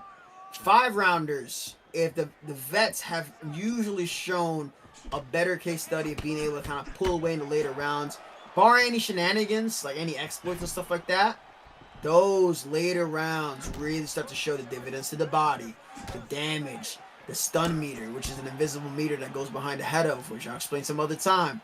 A lot of stuff starts to add up over time, and you get to see who's clean. Muay Thai Jesus. Romero dropping Easter eggs all day today, giving us the knowledge, putting us on game. And Dirty Dave, the stamina, but he avoids that spinning kick. Beautiful. And that opens up a nice opportunity for him to rock Muay Thai Jesus and get an injury on the head early. Dude, the crazy part about that is that I love the way that Dirty Dave, like, he didn't go crazy with the combos. You're just saying 5 rounds. He's like, all right, I'm gonna rip a body kick. Muay Thai Jesus tried to parry, so he ate extra damage to the body. Beautiful counter left hook. I love that animation for Adesanya with that left hook. And we're starting to see, like, this is a upper echelon of competition. You got some 2 champs here. I'm impressed to see Dave. I mean, when I played him at Vegas, you know, he was mainly trying to grapple, but he's showing some confidence right now on the feet with Chama. That just shows how great this new striking system is. Players like Dirty Dave adapting to the striking, to the fighter uniqueness. Bang! Right down the pipe. Dirty Dave just launches on Muay Thai Jesus. And Muay Thai's eating some damage here. Switching stances, Romero, trying his best to keep the Chama off of him. I think maybe Muay Thai Jesus was the one that chose the weight class, and he probably didn't expect for Dave to pick Alex because, you know, he grapples. But when you're somebody like Dave, and you already know your grappling is good, and you're like, well, if I take away what would be Muay Thai Jesus' best striking pick, I force him into these exchanges. And what I'm seeing here is like those animations from Alex are carrying really well. I don't like that he was southpaw. Okay, he switches back to orthodox, but I would love to see Dirty. Why you switch back to southpaw? What are you doing? I would love to see him start ripping some sneaky shots to the body because the stamina really takes a hit in the middleweight divisions, Rob. It really does. And another question for you, Romero. Is this game more counter pick heavy? Like, do you have to really think about your picks and your opponent picks more than UFC 5, or is it similar? What do you think? I'd say more than 5. I'd say more than 5. Mainly because 5, like, there was an abundant tier. I never did this tier list video for 5, mainly because I was like so jaded from 5 at a certain point. But I should probably do it for 6 because you're starting to see, like, you know, Ilia Topuria used to run shit on 5 when he got added to lightweight. Right. But I haven't seen a Topuria. I think I've seen a Topuria win one time, and I think that was down in featherweight. I didn't even see a win in lightweight. And there's much more variety with those animations and the different shots that it can affect. Like, all right, like if this is how you play, you're probably not going to use this guy. Right. And we're seeing right here, like, this is some Clean striking from both gentlemen. Nothing crazy, nothing super fancy, very methodical, and they're trying to pick their shots to get that final KO shot when they get it done. Definitely trying to be economical with their stamina, trying to make sure their short terms all the way filled up. A slight advantage from Dirty Dave. The block, how big is it for the block meter, like in a 5-round fight? You really don't want to block too much, right? But they seem like they have pretty good block health here. If I'm not mistaken, I think they low-key buffed the block in this game because it does feel a little bit stronger than it did in 5, and I think that's a big aspect of it. Nice preemptive slip from Dirty Dave. I'm just checking with Alex's switch stances. So I got this. Yeah, what is that? Ooh, body shots landing for Dirty Dave as you check that. Beautiful work. Yeah, I mean, his switch stance is an 80 in southpaw, so he's losing out on a lot of that power. But now that he's back in orthodox, he can really start to work. I would love to see Dirty Dave start timing that calf kick when Muay Thai Jesus is ducking or slipping, because that's going to do an extensive amount of damage. I mean, Alex has 98 kick power. Nice counter. Muay Thai Jesus starting to find the shots, but just as I say that, he whips. Beautiful rear hook. Tries to get in the sneaky chama kick there. Dude, Dirty Dave, you've been in the lab. I'm loving the way you're striking right now, bro. Yeah, he's controlling the center. He's not backing up. There's the takedown right there. It needs a body kick. So, so when your block is low, right, when it's deteriorated short term, how much more damage percentage are you taking? It depends on the move level. The thing is that body kicks and head kicks, where it may not seem like it's doing much on like the bar itself, it does a lot on the long term, and it bleeds through a lot more. So if your block gets low and your body health is low, you block a body kick, and you go, why block that? Why did it hurt me? I'm like, dude, take a full impact body kick and see how much blocking is going to help with your arms. But Muay Thai Jesus, I think he's reaching too much with his shots. That trick helped him out, though, because, just as I say, dude, I'm cursing these guys big time. He lands that body kick and starts to take away the stamina advantage. But that trip, people want to avoid getting that trip landed on them because it saps away so much stamina when you land on your body like that. This is very good. If the last fight was a fun back and forth clash of like two guys were going at it, they were dangerously like throwing. Pry had his defense and Melo had like his offense, and we're seeing the flashes of the counter offense in both ways. You're seeing a super clean, super technical performance from both of these guys. And Muay Thai Jesus takes a backstepping cross to take himself out of range, and this high level adjustment. Dude, this is high level. Like, this is really high level. Like, this is, for Muay Thai's part, understanding the threats from Pereira. And this isn't, the rest of the card, has some champions, not champions, but top contenders. But this is a champion versus champion matchup, and you're seeing the levels here. And Muay Thai actually, Muay Thai may have been landing some more shots. It just always concerns me with the damage that Alex is able to deal, because his one hook can count for like 3 or 4 Izzy jabs. You feel me? I do feel you. I've been in there a lot, and it's just game changing. You think you're in the lead, you're doing great, and then all of a sudden one of those bombs detonates on your face, and that's what Dirty Dave is looking for. They both have their flow state as we get into round number 3, and this has been such a technical delight. Both guys showing great striking prowess, and it's pretty even. If you had to say, who do you think's winning as Muay Thai Jesus eats a clean head kick? It's hard to judge. Yeah, it is hard to judge, but I think what's hurting Dave is when he switches to southpaw, because what I'm noticing is that he doesn't deal as much damage because Alex's switch stance is an 80. And because of that, Muay Thai Jesus ends up coming out at the end of these exchanges in a much better spot, whereas if he was orthodox in those exchanges, he would have probably rocked him or maybe hurt him a little bit more. And so I'm noticing some adjustments from Muay Thai Jesus, and I'm going to tell you what they are. He's not, now that he knows that Dave is going for preemptive head movement, he's not attacking where his head is, he's attacking where his head is going to be after the animation slips out. And that is why those shots are landing through for Muay Thai Jesus, and I can see Muay Thai Jesus pulling away now as we head to round 3. Yeah, midpoint of round 3. Muay Thai Jesus and Dirty Dave in the center, eating kicks, exchanging kicks, and that's Muay Thai Jesus with 2 vicious kicks. And again, that kind of causes Dirty Dave to switch to that southpaw stance. His leg is pretty good, but what kind of danger is his leg in, would you say? I think he's fine for now. I mean, yeah, The problem is that, like, now if he kicks with that rear leg, I mean, Alex's leg health is a 95. If he accidentally kicks with that rear leg, and this is a unk callback, all right, man. This is a throwback callback I'm about to say here. Goat 1099 lost to Adveda X. He lost the title back in UFC 3 because I believe he was using Yoel Romero. Adveda was using Robert Whitaker. Or it might have been the other way around. But what I do know is Adveda was openly kicking the shit out of Goat 1099. And Goat kicked with the bad leg and he got knocked down. Muay Thai Jesus, he's like, you know what? If he wants to switch, he's showing some style bender flow. He's being very economical. This is like akin to like style bender in his defense days. Like before, you know, the dynamicism of like moving the head a lot. I think that's more like what Pride was doing. But this is like champion Adesanya, where he's picking away. And I'm starting to see the edge go into Muay Thai Jesus' favor. But we know Alex has the power to put anybody out with one big mistake. Your brain must be studied one day, Romero, because your memory is very impressive. As we get into the last 10 seconds, to be able to call back to that moment is incredible, man. And there's this respect being shown between the two, and we got a really evenly contested fight. Both guys are landing body shots. It can be, you know, I could see it being 2-1 Muay Thai. I can see it being, like, I feel like Muay Thai's been landing some cleaner shots now for sure, but this, it's rough, dude. It's rough. I mean, you can never tell because of the damage that Alex does. It can skew the judge's perspective, especially because it racks up those numbers. And now we head into round 4. I do think that if Muay Thai gets the better of these exchanges, if there's no rock on the edge of Dirty Dave, I think he's going to start pulling away this fight, Rob.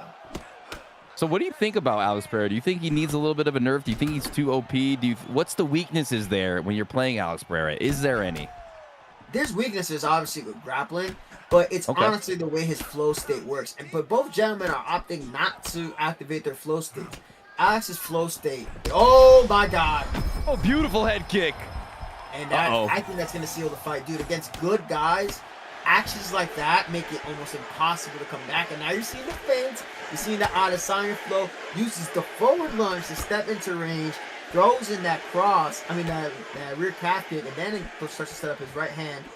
Good work. And now Dirty Dave, this is the difference between a guy who's grappling and then going to striking and a guy who's been striking mainly but can also grapple. Because now Dave has to take more chances. And much like Mellow Coffee versus Pride, he's starting to go forward, but he's not cutting off. And Muay Thai Jesus' defense has been on point. He took shots early in those first 2 rounds, but now he's starting to pull away with the momentum. And momentum is a huge thing in 5-round fights, Rob. And he's controlling the clock. He gained those feints. He's freezing Dave in space. Dave goes for the wrong counter with Pereira. He goes for a cross. The hook would have done the job. It would have done the job. And that's the difference between 5 and 4, brother. And he goes for a takedown like Izzy did. Takes down Alex in round 4. I told you. This man wins by any means. And he gets because he just wanted to flex. Muay Thai Jesus looking like a smooth criminal out there, ladies and gentlemen. You can really tell he's really finding his rhythm. He might not be inputting the flow state, but he is in the flow state in real life, and he is feigning. He's kicking. He's making a miss, and Dirty Dave kind of looks like a fish out of water in this round. Yeah, that's the difference between 5-rounders. If it was a 3-rounder, I could see like a lot of stuff changing with both of their approach. But because Muay Thai knows you got room to pick. But dude, there's gonna be a body health event soon if he catches him with another one. And you know, Muay Thai Jesus is putting it on for the PlayStation ESFL champions. As this is a PlayStation versus Xbox ESFL champion bout. And he's looking clean right now against Dirty Dave. Really snatching that momentum. The K1 camp is coming in clutch. And it's 45 seconds. And I think Dave is just a little bit out of his element now. I mean, he took away Alex. I think he thought that, you know, Muay Thai is only good with Alex because of what he's able to do. But Muay Thai showing, nah, brother. I've been working. And he's managing the clock. And he's going to probably look to take a decision if the 5th round goes the exact same way. Yeah, definitely. I wonder if Dirty Dave is just going to, like, change it up and just go for broke here. It seems like he needs to, right? Just go out on your shield, maybe create some chaos, come forward, But see, do what he does in real life. Yeah, but if you create chaos, that says that your game plan isn't working. It means that whatever you've done, like you're trying to rely on a huge mistake. There's calculated chaos like Swiss and guys like that, and then there's just chaos where like, dude, this guy's been a sniper. He's not gonna fall for it. It's gonna take a massive mistake for Muay Thai Jesus to lose this fight. Like a body kick has to be thrown in the pocket, and then Dave's gonna have to rip like 3 hooks or something. But him going southpaw, it's gonna hurt him. It's gonna lessen his chances. And I think Muay Thai Jesus knows this. He knows that Dave isn't gonna open up, and he's showing some clean technical work on the PlayStation side with the striking. He has Dirty Dave reacting to everything that he's doing, and this is a beautiful, clean performance from Muay Thai Jesus. He looks invincible in there. So you don't think coming forward and just throwing shots is going to be the solve to the riddle for Dirty Dave? You think he just keep going and try to wait for Muay Thai Jesus to maybe make a mistake, which he's probably not going to do, as he just unloads a beautiful mix-up on Dirty Dave. The momentum. Yep, that's the momentum. In these 5-rounders, momentum is huge. And in order to create the chaos, to get those like knockdowns, to force those exchanges, you have to have experience in doing that. Dirty Dave, when the fight gets rough for him, he grapples. You know, he goes to grapples. He gets a takedown. That's what he does to change the narrative. Alex doesn't have that option, so he's not going to be able to do that. There's no threat behind it. It's going to take a massive mistake from Muay Thai Jesus, and he seems to be immune from making any. Started out a little bit rocky in the damage department, but he is running away with this fight. He's managing the clock really well. Delayed combination, beautiful Izzy flow, lands a calf kick. Not even really getting touched now. Beautiful combination, Muay Thai Jesus. Muay Thai Jesus is in the flow, man. He's in the flowing of Jesus. He's really, really putting in a lot of good work. Nice calf kick. Y'all wonder how to use some leg kicks. This is how you do it. Say that leg kicks are useless because he's working that, man. He's working it really well. And he doesn't have to go for a head kick. He doesn't have to go for anything flashy. He sticks to what he's doing. This victory is his. Definitely. He's on point here as the fight concludes. He's just looked absolutely magnificent so far. Just standing his ground, popping off his shots, and just attacking that leg kick. Oh, there's a head kick, but a little too late. Boom. Body kick lands, and this looks like it's in the bag from Muay Thai Jesus. It's really, really, really quality. Nice counter. Another right hand. Oh, yeah. The speed of Izzy is really what's doing it because of the stamina. Right, all that damage is built up, dude. In UFC 5, you could have a performance that Muay Thai Jesus is having right now, playing in this way, and then maybe there would be a way for Dirty Dave to come back. But one thing you guys haven't noticed, but I'm gonna point it out to y'all. Y'all notice that Alex Pereira is limping and there's no leg huff event. Look, pay attention to his feet. Pay attention to his feet. He's limping, and now he's actually rocked. I love that. I love that. So when does his leg start limping? Is it a certain threshold or?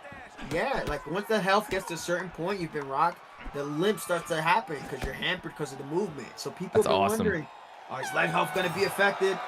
Yeah, it has. And, you know, Dirty Dave, he started out strong. He countered that spinning side kick really well. But after that point, you know, round 2 was kind of close. Since round 3, 4, and 5, Muay Thai Jesus should be the rightful winner of this bout with a very clean technical Izzy performance. Even gets a takedown in the same round that Izzy took down Alex Pereira. It's a little ode to that. Dude, this was great. This might have been the cleanest performance on the card so far, honestly. Like 5 rounds across, chopped the leg, chopped the body, chopped the head, didn't force anything. Ladies and gentlemen, being dynamic wasn't the big thing. It was being precise, dominant, defending champion out of something. And I'm pretty sure we're going to see Muay Thai Jesus come out as the victor in this bout. Let's hear it. Israel Adesanya. And there was, just absolutely clinical performance by Muay Thai Jesus, and that's against a top competitor that was at the esports live event in Vegas, Dirty Dave. So watch out for Muay Thai Jesus out there. Maybe a Muay Thai Jesus Wordlife connection could be made in the future. That would be a great one. But yeah, Muay Thai Jesus showing, hey, I'm here and I am technical as hell. Watch out for me. That was great. It was just clean. 48-47. So wow. Yeah, like I said it could have been the damage. Could have been 2-1, like, you know, for Muay Thai Jesus. I mean, one judge had round 3 10-10. 10-10 from judge 2. So had Dirty Dave not gotten rocked in round 4 and it was actually able to fire off some offense, he could have potentially taken that fight.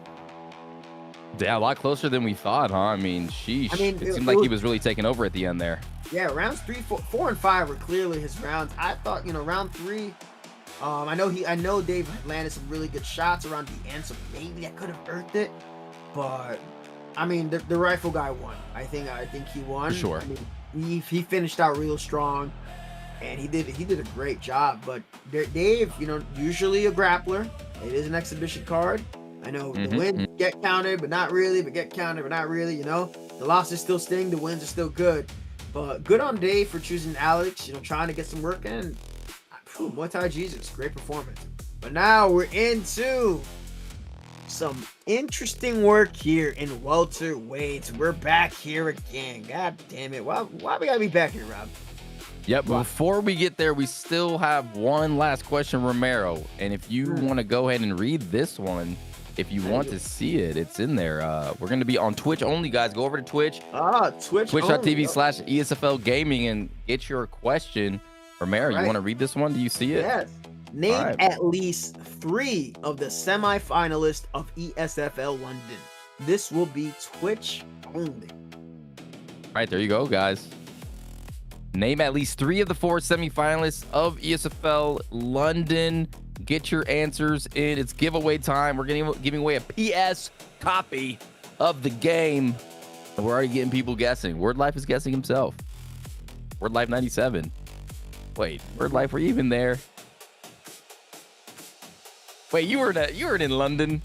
Nah, London was like it was like a nice little gathering, like a community gathering. It wasn't a world title, so I had no business being there.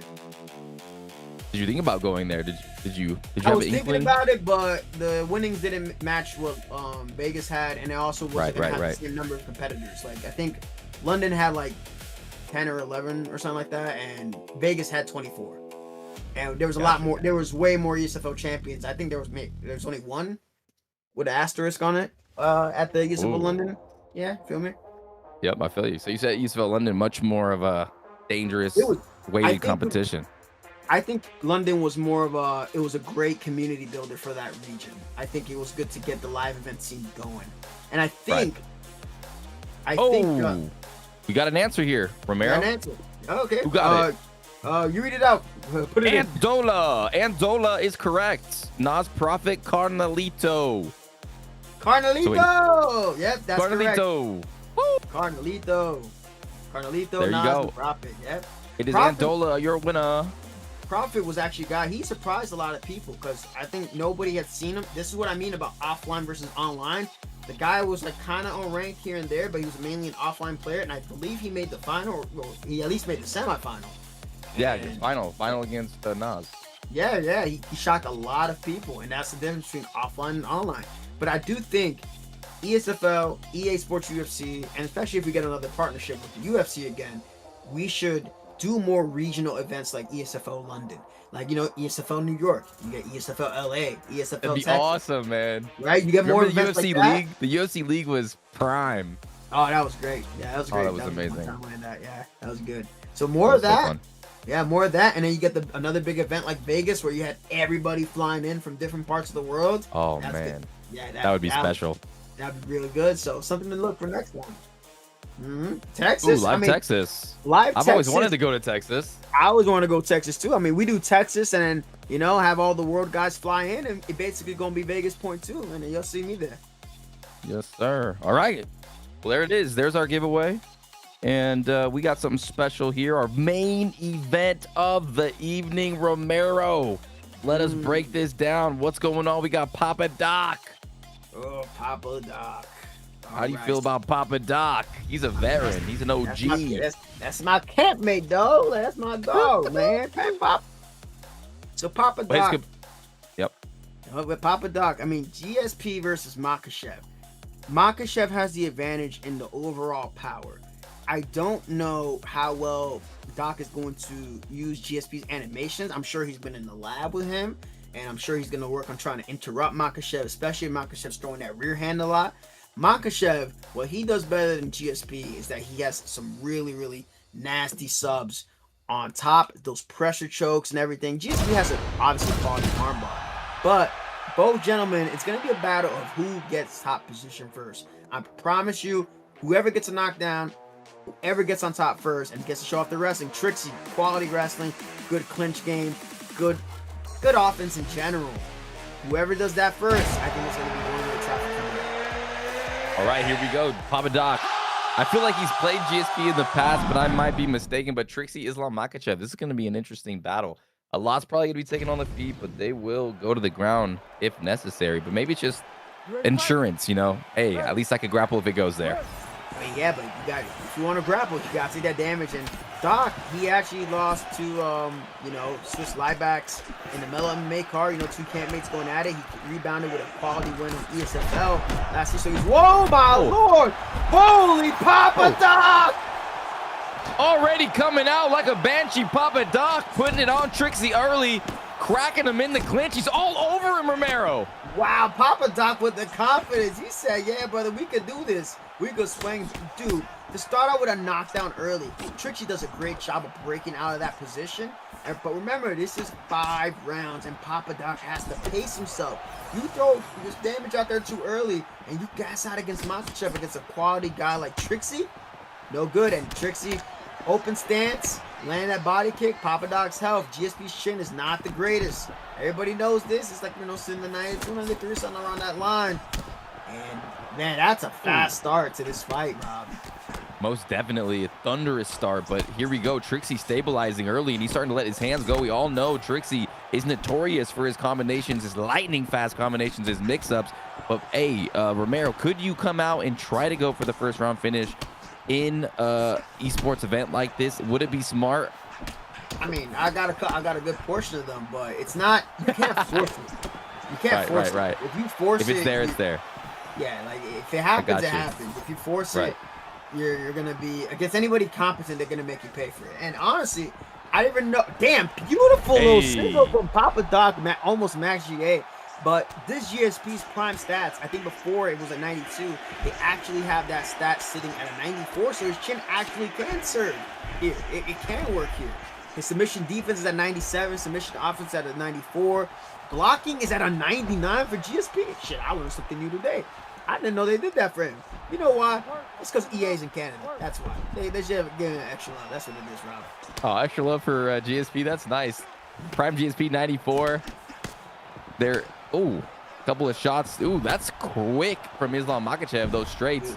Wow. Firing out there. That's a beautiful animation from Makhachev too, like a very clean one. Now the punch power is the advantage for Makhachev. The kick power, GSP has only one over Makhachev, but those rear body kicks are Makhachev's favorite, especially that head kick that he knocked out my boy Volk with. I mean, Doc has to manage himself with. Hey, bro, I'm always gonna be hurting over that one, dude. But the body work, this is the difference here. Look at the open stance matchup. Southpaw versus Orthodox, landing that southpaw kick on the liver. And I think Trixie has found a little bit of a weakness in the armor Papa Doc, where he's firing off that body kick. Now, if I'm Doc, you got to take a mental note of that. He's winning on the head health, but he's got to watch for the body. 3 seconds left. I think both gentlemen are going to understand. All right, 2 champs understanding the assignment at hand. What are you thinking, Rob? So I'm thinking like when your opponent is landing those vicious body kicks again and again and again, what are you thinking as the defender? Are you like, man, there's no way he's going to do it again? Or are you just blocking that? Are you trying to get out of range of it? What are you doing as like a high-level player, Romero, to deal with that? You have to make the person, you have to give them a reason to not throw it. It's not enough to just block the kicks. If you catch it, you trip them. You catch it, you punch them in the face a couple times, you wear away at their block. You catch it, you take them down. Everything, you have to have some type of response, or you make them whiff and you counter. But you have to have a response that makes them go, okay, maybe I probably shouldn't throw that again. Because if it's there and it's free, why not? We saw Wordlife do it against Payton. He threw 60. Yeah, and that could snowball really quick if you start letting those land. You're already seeing the stamina advantage for Trixie in this 5-round fight, and that is huge. Papa Doc definitely, and there's another one. Papa Doc's body health is getting smoked here. Ooh, and the other thing is too, is that Makhachev's cardio is better than GSP's. It's 3 points higher. And the body health, I mean, GSP has good body health, but just like say that, Papa Doc gets another rock, but dude, that investment into the body from Trixie. If this is against somebody who has 93 cardio, in the later rounds, it's going to affect the stamina pool where it drains from. And so if Trixie, oh wow, dude, what a well-timed takedown from Papa Doc. All right, Rob. Here we go, and that's what you want to see in every round so far. Papa Doc's been able to stun Trixie and get a beautiful takedown. Oh man, Trixie able to reverse the position with his ground game, but let's see what he's got on top. I mean, here, he doesn't have to do much. If you pay attention to the middle of Papa Doc's overlay, see how those body shots are adding up? Little by little, it's just adding up. Papa Doc has to try to get some type of reversal. Oh, Trixie gets up. He recognizes, hey, my stamina too low. I don't want to hang it for too long. You need to avoid that full guard as a control position right now if you're Papa Doc. Because of that disadvantage, he gets another takedown. If you're Papa Doc, work the body. Work the body. Working the head might be a little bit too risky. Work the body. Wow, you never think to work the body, or at least my level of thinking, because you think the head health is low, I have a chance, but you just want to equalize that stamina game is what you're saying, Romero. Yeah, and if the guy knows you're only going headshots, you're giving him an opportunity to frame. Right. Go in one body shot, go in two body shots, and then start attacking the head. But Trixie does a wonderful job of recovering back into guard. And remember, with the subs, if Trixie's able to get an armbar or Makhachev or Kimura, that's going to attack the block meter. All right? And Papa Doc, he has a high block stat with GSP, but the lower your stamina is, the more damage you take. And another sneaky body kick lands, and now Papa Doc is whiffing. And when you see somebody whiffing like that, you can tell that it's kind of bothering them that those shots they're trying to answer and it's not there. He's considering switching stance with GSP to try to take away that open stance body kick. But I don't know, man. This is why the 5-round fights are different. 5-round fights are different, Rob. They're very different. This one seems to be a little bit more fast-paced than that one we saw previously, but this is a lighter weight as well. What do you think is the reason these guys don't ever use the flow state perks at this highest level? I think, you know, what I think it is that they don't like the visual.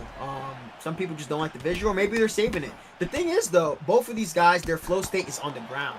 So it wouldn't make sense for them to pop it right now because it has to work on the ground. You know, Makhachev has checkmate, right? Makhachev has checkmate, and GSP has, I believe he has, escapist. So they both kind of counter each other. Escapist works as sub-defense, but it also works as fastest transitions from all top guard positions. So if Papa Doc were to get to half guard, Papa's flow state, and then use that to get to mount, that would work good for him. In Trixie's case, he gets a knockdown and then rips that checkmate. Might have a good chance there. Romero, the encyclopedia for EA Sports UFC 6, here with us on the broadcast. Papa Doc's left eye on GSP is hurt. He's taken a lot of body kicks, and he's really been stifled here in this 5-round fight, it feels like, and Trixie is flowing. He did have a couple of rocks early, but Trixie seems to kind of be in control here, in my opinion. What do you think, Romero? I think that where Trixie's, nice head kick. Trixie's getting the better of the exit exchanges, and that's why he's landing that shot. Now that head kick's gonna open up. Papa Doc can't afford to switch because GSP has a 92 switch stance. But if I'm Papa Doc right now, you gotta look to duck those shots and try to get into a takedown again, because Trixie is now pulling after 1 or 2 shots and when he commits to the body, and so him pulling is going to open up the opportunity. And we're seeing much like against JDM, like now he's starting to attack the calf kick. Trixie starting to pull away now. I think Doc had like the first 2 rounds off of damage, but now Trixie, that stamina advantage is going huge for Trixie. And this is the difference, bro. So it's really good counters from Trixie so far. And it seems like the speed on Makhachev, is it the speed of the person inputting how fast you press the buttons? Does that have any impact on how fast you throw combos? For sure. Yeah, for sure. So it seems like Trixie is one of those guys that just throws these lightning fast combinations whenever I watch him compete. Yeah, and right now he's planting. Before, he only threw 1 or 2 shots. He was managing his stamina really well with Makhachev, being very economical. Now, he can afford to let loose, and look at the body health. Body health at the highest level. Y'all seen this in live time on this card. look at where it puts the position of Papa Doc right now. He can't even afford to pull counter. If he pull counters right now and gets nailed by a body kick, it's gonna rock him.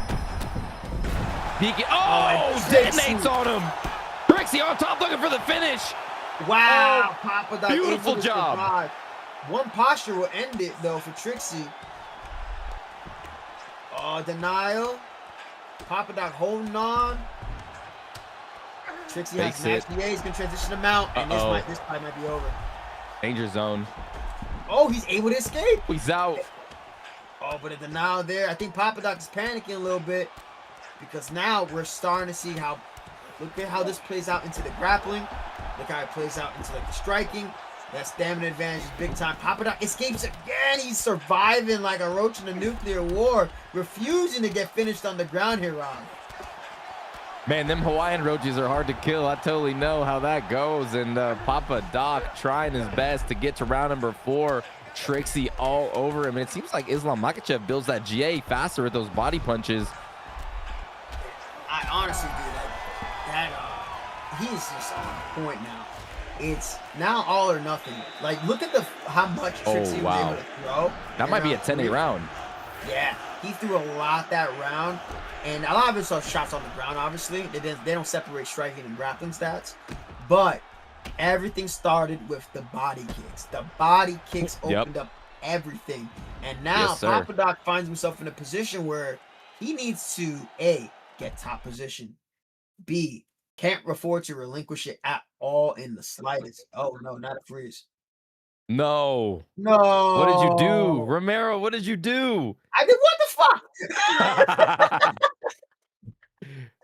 All right, guys. Oh my gosh. Well, let's just talk about what we've seen so far. You were just getting into it was the body kicks that started it all off. No. He lost internet connection. He's playing NBA 2K26. No, we're back. Oh, strange. All right, here we go, guys. Round number 4. Championship rounds, Romero. So right now, Doc has to take him down and then try to get a submission attempt off. Trixie is now doing what Ty Jesus did. He's doing what Prioxis did. Notice a common theme with a lot of the champions. It's that they understand, all right, I'm winning the fight now. I can draw him into my shots. You know, Papa Doc isn't, you know, he has 3 bails around. He can afford to go for that single leg bail right now if he wants to. But he knows that if he gets caught in single under, he's in for a bad time. And I think that Doc has to understand that right now, the open stance body kick is not your friend. And the more that you let time waste away, not making a decision, the more the fight's going to slip away. Because the first 2 rounds, you can give it a Doc. Round 3 may so have been a 10-8. And I'm going to probably have it all tied up here heading into this round. And I think Trixie's going to get the finish. I think Trixie's going to get the finish. Oh, no hip toss. Denial from Papa Doc. That was a beautiful MMA transition there. But there's the body work. Oh, my God. Trixie's looking so good. 5 rounds. 5 rounds does so much. Dang, Papa Doc just looks like a statue in there. He's just not really moving, unable to. He's just constantly getting hurt, Romero, and he's just kind of fighting for dear life. He's not getting hip tossed, but he's just a punching bag right now. Yeah, it's the stamina. The stamina doesn't have to be hitting the nearest end of point to be considered fast or whatever stupid stuff people like to say. It's the fact that he's nailing him every single time that he's recovering, and that's why. That is why this advantage right now is why he's able to strike. He can strike a little bit looser. It's going to take a miracle for Papa Doc, but at this point, I think the fight is going to be done, and Trixie pulls away with a victory in the main event versus Papa Doc. Well done by Trixie. Set up the body kicks really well. Had some adversity. He got knocked down, but Doc was unable to hold him, and that was the difference. I said, whoever gets top position first, like actual top position first, is going to win. The first person that did that was actually Trixie, and Trixie was able to sap away with some good groundwork on the body. Doc started out a little bit too hot, like Kid Icarus went up into the sky and came crashing down, and Trixie pulls away with a nice victory with the champion, Islam Makhachev. Yeah, wow, he looked really good, and he faced a little bit of adversity early. Papa Doc started that fight off so well, rocked him, took him down in the first round, did it again in the second round, but then it was those body kicks that you mentioned, Romero, that started opening up the can of worms for Papa Doc, and then from there it just seemed like Trixie was able to unload and let loose his combinations that he's notorious for, and he looked real dangerous out there. He looked fast as lightning, and I can't wait to see him in the future when we start getting into the real numbered events cards. and we get through the numbered cards. I can't wait to see how things shake up at the top, because there's so many players coming back to UFC 6 because it's such a great game, and it's just amazing to see the old blend with the new, and amazing stuff. Yeah. I mean, round 2 was close, but yeah, Trixie, I'm surprised they didn't give him a 10-8 that third round, but they had us a 10-9. I guess Doc landed enough on the feet, but doesn't matter. He got the finish. And yeah, that was great work. And we saw clash of styles. We saw pot shotting off the back foot. We saw some pressure have some success. We had body kicks. I mean, body kicks, I think, was like the story of this entire card. Like, everybody was body kicking pretty well.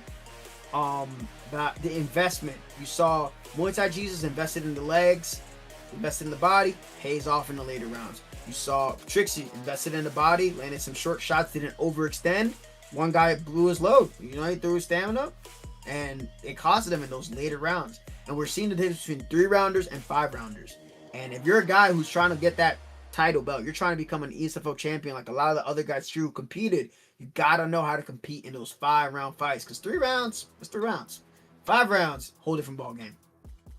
That's right. Very, very true. And an amazing event. Before we go, guys, a couple of things that I just want to mention. Make sure that you guys go to the ESFL on YouTube. You get to watch the games play at the highest level. Keep up to date with the ESFL news, analysts, and highlights. Dive into the legendary ESFL archive. Also, we have signups for June 28th and July 3rd if you want to get involved and sign up for the Esports Fight League. We have the ESFL Revolution, Romero, July 3rd, 2 p.m. Central Time, 8 p.m. London. It's going to be the USA versus UK. Represent your nation. Sign up now in the ESFL Discord. It's at ESFL Gaming. And then also, if you want to sign up for the July 3rd card, go ahead and do so. And yeah, Romero, any final thoughts? It was a pleasure to pick your brain here. I've learned a lot. The audience has I've learned a lot. It's always a pleasure to have you here in this Esports Fight League as a commentator, my brother. Oh, man, it's always fun, bro. Like, you've commentated my fights, commentating alongside you. It's always fun. Y'all pulled me out the booth. Y'all pulled me out from the retirement booth. Like, I did the main event with Zayaf, and then you guys hit me up. You guys put out the bat signal, say, hey, we need a commentator. I said, well, Rob, let's do it, bro. Let's do it. Let's go. So, it's fun to watch. Like, I think, like we said before, with 5, like, you could kind of like be like, after like 3 or 4 fights in, outside of the main event, you could be like, all right, kind of see where this is going. But here, I'm like, dude, like, there's some like good surprises, good game plans, different like strategies and attempts, and I really like to see that. And it was really, really cool to see. And a lot of guys down, you saw Muay Thai, you saw Trixie just now, you saw Pry, you saw Wordlife, like all the guys that won, and even the guys that lost, they were still doing things that was going pretty good for them, but little mistakes cost them. So win or lose, it's a fun card. You get to showcase your skills in front of a lot of people, and you can only get better from there. So don't take it as a loss that's going to be too hard. Take it as an opportunity to learn. And I think this has been a great card for all the competitors involved, and it was a pleasure to watch. Yes, sir. And anything else as far as like the future update coming out that maybe just something quick you want to mention? I know there's going to be some adjustments coming soon, and I know you're pretty well versed. I think we're going to have some adjustments to some whips and whatnot. Mainly for like the punches. I think that's where they're going to be looking to go, because the tax on stamina is good for like the kicks. It's the punches that definitely need more of an adjustment. Couple exploits I ain't going to say on here that I know some fuckers no problem know. But what I will say is that a couple of those will be adjusted, and I'm looking to see. I won't be able to compete that card because I'm going to be up coaching some wrestling around that time, but I will be watching, and I will be taking my notes and keep my eye on the competition. And some flow state changes, right? You're able to turn off the AI, or the screen, and switch the overlay, and which is pretty exciting. We won, guys. So we won. We told EA, hey, we don't need to turn Super Saiyan 3 every single time we hit our flow state. Please no. Please no. I'm glad that they're gonna give us the option to turn it off. Turn it off. So that's real cool too. So remember, guys, the first 6 months is 6 to 8 months is super important with the EA UFC side. Every game series has a series of patches. If you guys have an exploit or a bug or anything that looks wonky, send it over to me on Twitter at aromeroxvii, and then I will forward that over to the devs. If you're not in my Discord, next time I'm streaming, I'll drop my Discord over on the YouTube side of things. And what I want to help out this community as much as, you know, you guys want to play the game. So allow me to help you guys by just sending me the stuff that you guys find, and I'll forward it over to the devs. Yeah, it's so amazing. It seems like this community, this game is on fire. Finally, UFC 6 is giving us some real hope. So make sure you tell your friends about it, and keep tuning into these ESFL events as the pro scene grows. There's so many cool organizations, Mellows, Prime Time. You got Nas running tournaments. You got tips and trick videos from Romero, Prioxis. It's just, the scene is blowing up right now. So yeah, without further ado though, I hope you guys had a great time. Romero had a good time with you. I'll be streaming after this if you want to come by. Seems like they're going to raid me.